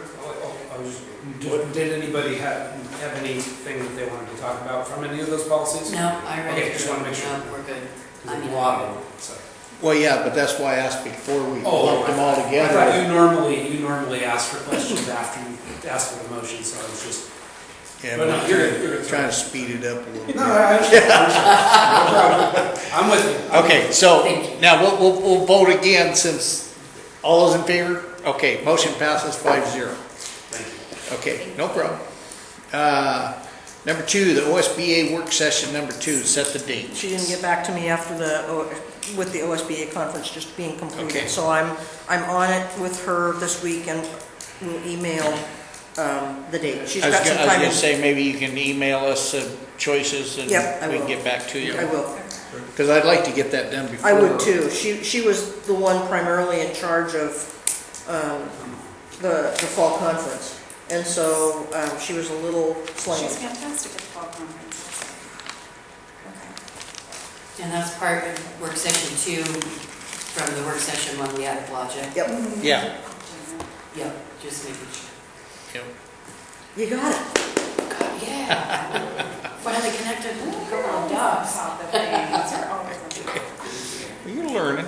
I'm learning. Hey, we were all there at one time. Number 3, the superintendent's contract. I have been talking to Susan for quite a while. We've been trying to work some things out, looking at different things that we could do. This is what we've come up with, is this contract, which gives a 3.5% COLA the first year, 3% in the second and third year. This is a 3-year contract. Superintendents get, it's a 3-year rolling contract. It's just, it's not a 3-year contract. It's just, at the end of 1 year, you add another year to it if you decide to, or you can do whatever you want to with it. We're proposing that it just rolls over to being a 3-year contract. She gets paid by the month, which is the same as it always was. There, like I said, 3% in 24-25 and 25-26, starting July 1, which is a fiscal year. I think everything else is pretty much the same as it was before. It's the same as it was before. The only thing is the insurance benefit here, and it will go up to, I believe it's at $1,400 a month now for the cap. It'll go up to $1,500 a month, which is the same as the other administrators. So there's no difference between her and the other administrators. And then she can't accumulate more than 5 days on the vacation. Up to 25 days for the year. So, does anybody have any questions on? Yep. It's not necessarily a question.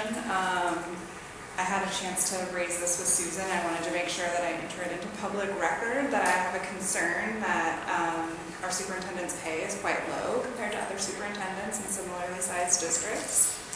I recognize that we have budget constraints, but it is my belief that if there should be additional funds available in our district later this year due to enrollment changes, that I would like to raise the possibility of Superintendent Halliday's pay being increased to reflect equity and parity with other districts in our state. There's, I've read this piece from COSA. It says that female representation in education is out of balance while females make up 50.47% of the U.S. population. 72% of teachers are women, but only 27% of superintendents are women as of 2017. So I think it's very important that if we're going to talk about leading with equity within our district, that it's also taking into account the leadership within our district. Yeah, and we had that conversation of being a low pay, and we need to figure out some way of getting it up to what I would call standard with everybody else, so that when the time comes and we look for a new superintendent, it's not going to be a huge jump from what we're paying the current to what we have to pay for a new one, and just kind of blow the budget up. So, but we did look at that. We talked about that, and this is what we came up with. And I understand. I just think that it would be nice if we do have more funds available to us, that perhaps we can make an adjustment at that point. Yeah, and I don't think that she's the first superintendent of the Floma School District that's been on the lower end of the superintendents statewide. I recognize there are lots of things that we've always done it that way, but that doesn't make it right. So. Well, I know, but I'm just saying that's it's not the first time that a superintendent in this district has been on the low end of the pay scale. So there's an easy solution for this, give her a huge raise with the requirement you donate that raise back to the school district. Well,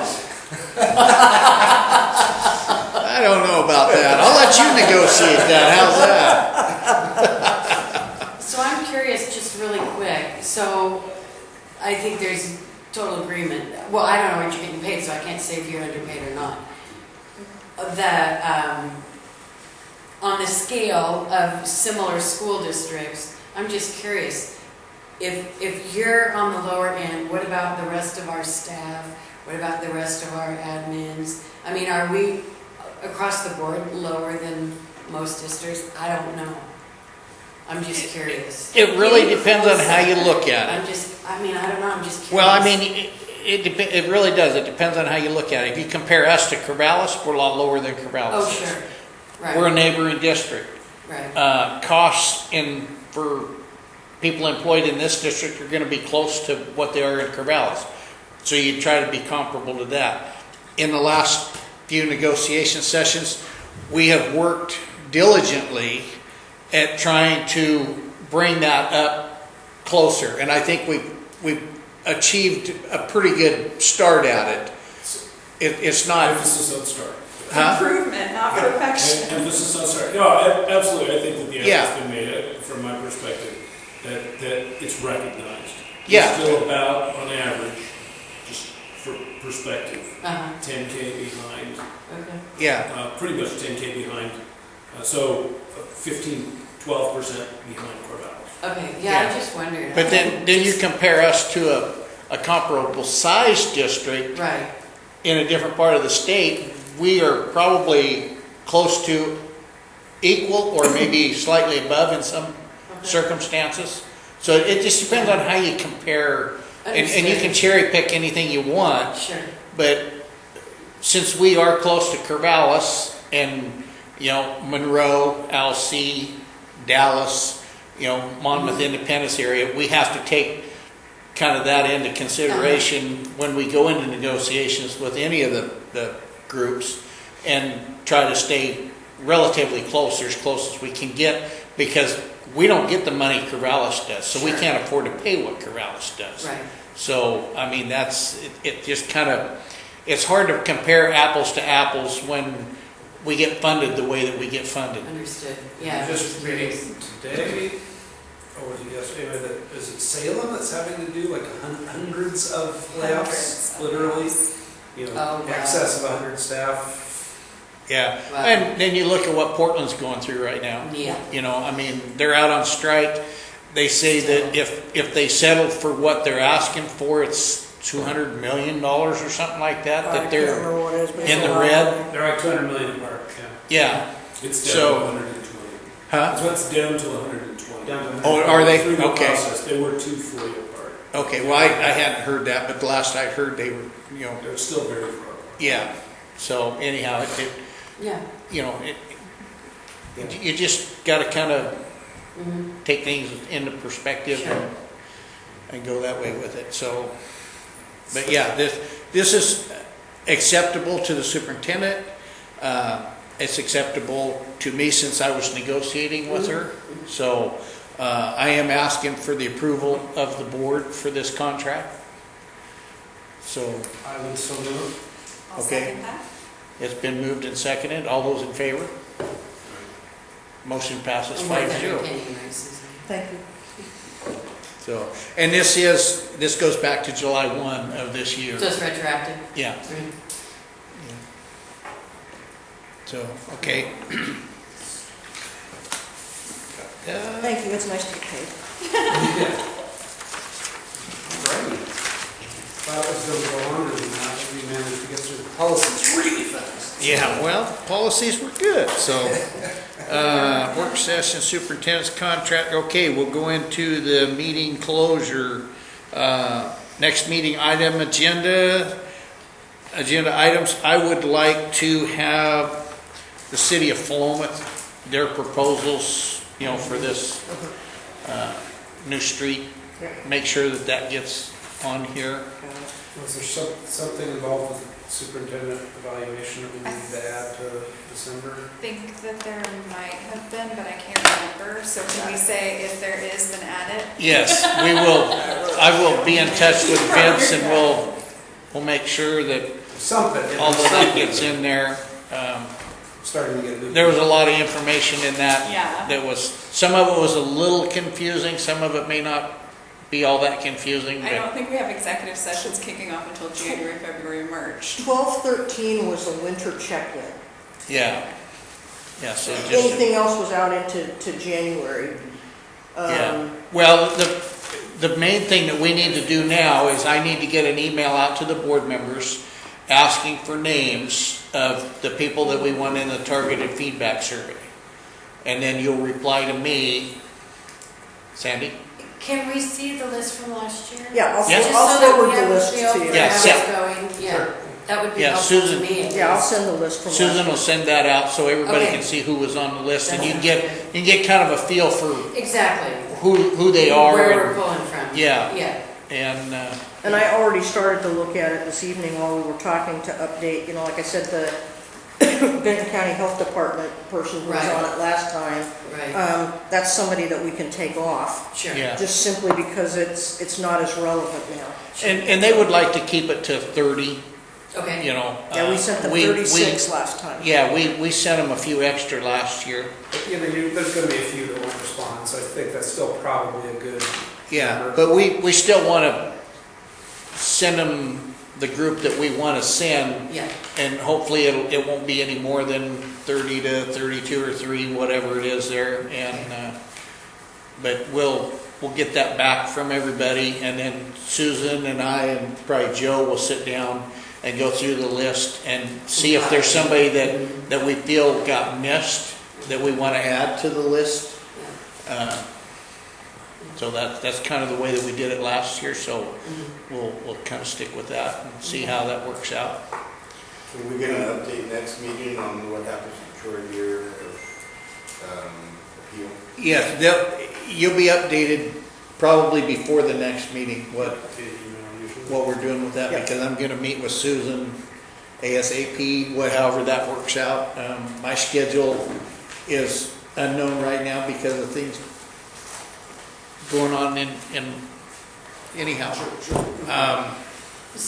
Should that be an agenda item for next meeting or no? Not really. No. Okay. That's not really our.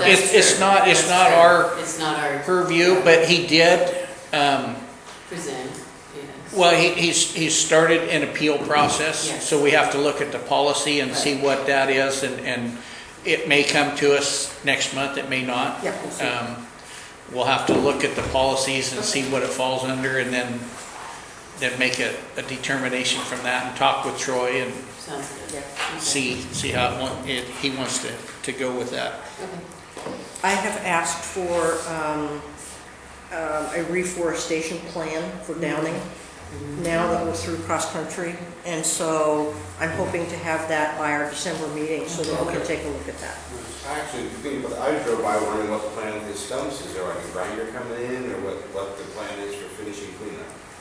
And that's all part of what we'll talk about is It's all that part gonna- of the reforestation. Is that going to be a student project that takes over from here, or what's it going to be? Yeah, So the stuff they had to hire out was because of safety, really.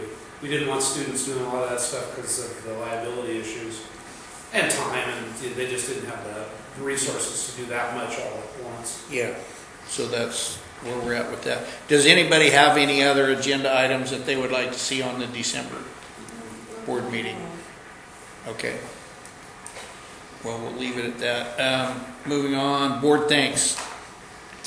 I'm not a board member, but one of the things that I want to acknowledge that's not really a thanks, and this individual is not going to say it, but we have somebody in our midst this evening that was recognized just today at lunchtime as a Chamber of Commerce Student of the Month. And that's right. Congratulations. Nice. Good job. Thank you. That was like a thanks to a board member. It Student was. representative on the board, right? Yeah. As always, I have thanks to give. I wanted to thank the district and the budget, I guess, for sending me to the OSBA fall conference. It was the first large-scale conference I've been to because I did it online before.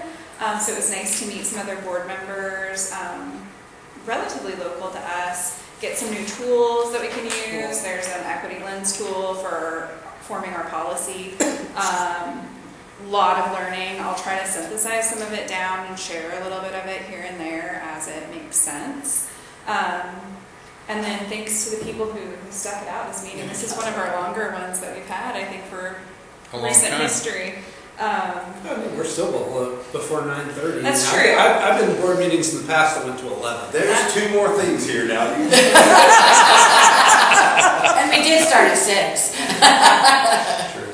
And then just because I got to hear them singing in one of their rehearsals, I always want to thank, I don't have any kids in the play this year, which is very strange to me, but the play supervisors, so fantastic. I just love our music program instructors, our volunteers, everybody. They sound so good. Newsies, they sound so good. So everybody should go see it. It opens in like 2 weeks. First week of December, I believe.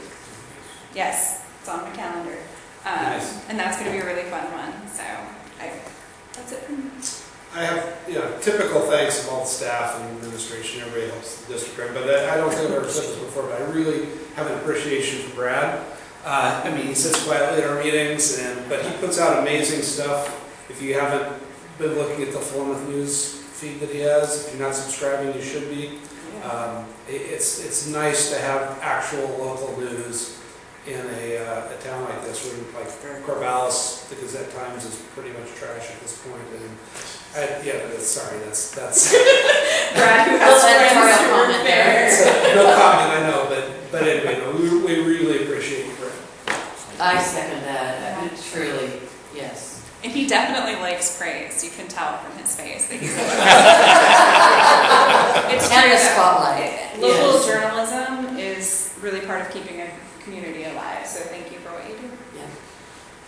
I've got one. Even though I couldn't make it to the veterans thing, I'm very glad that the Philomath School District is still recognizing, even though I'm not a veteran, or maybe my family has been, but so many people are trying to change the history and erase the history, so I'm glad that we're still recognizing the past and the current veterans. Very important. Agreed.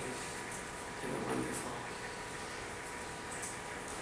Okay, I'm gonna, again, thank all the staff, because it takes them all to make everything work, and I'll make a third on that with Brad. I think he does an outstanding job with the school district news that he puts in the Philomath News feed. Keeps everybody apprised of, the athletics, the co-curricular things that are happening, and things that are just happening in general in the district. So you just can't thank him enough for keeping people in the know, of what's going on in the district. So. Well, and in such a fair and unbiased way. Even outside the district, his thing yesterday had a story about the solar farm in Harrisburg, which is next door to our farm down there. Oh. So, yeah. One of the lakes on there, so. But no, I mean, just special to the district. He does everything else on top of that, but, he goes to events and things that, wouldn't have to, but he's still there taking pictures and everything, so. And how else would we know when the cops have been called to our neighborhood? Nobody else does a police block.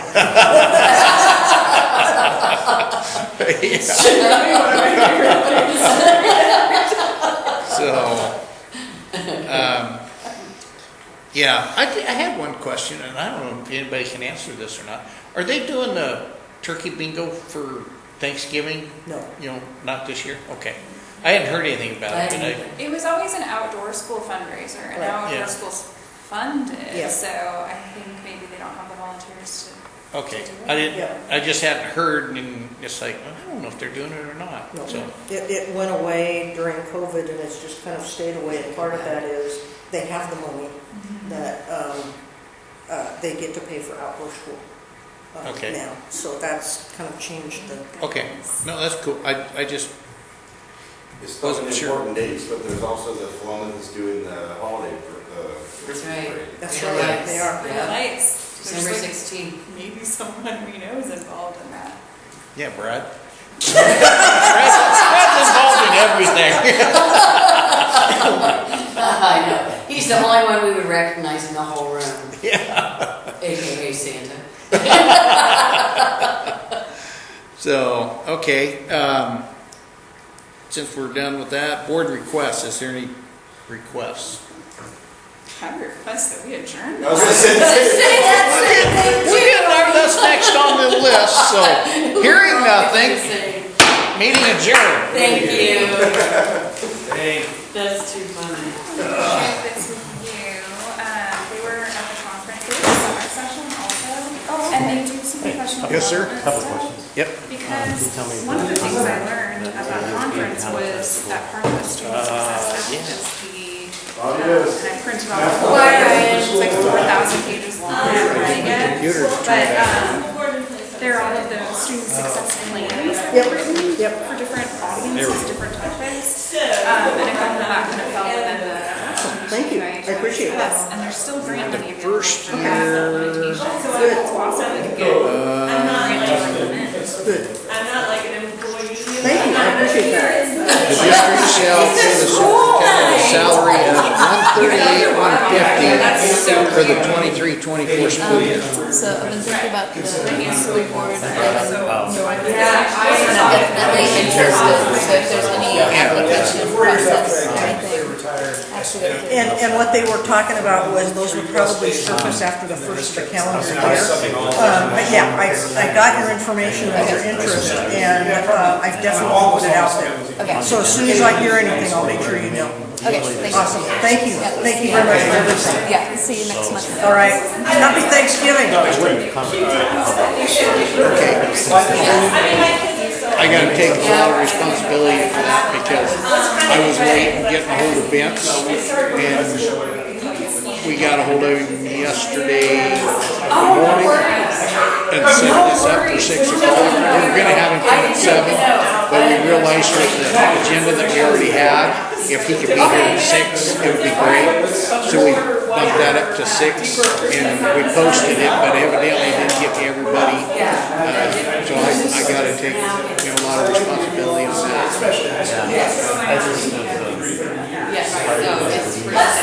You what? Surprised you guys are meeting. Oh, yeah. Okay. Well, we'll try to keep you, we'll try to do a better job of keeping you. I always check the school agenda. Yeah. Michelle would be the one to ask. They're still waiting on language from the state, that's why they haven't sent it out yet. Okay. I have the list of them, but like,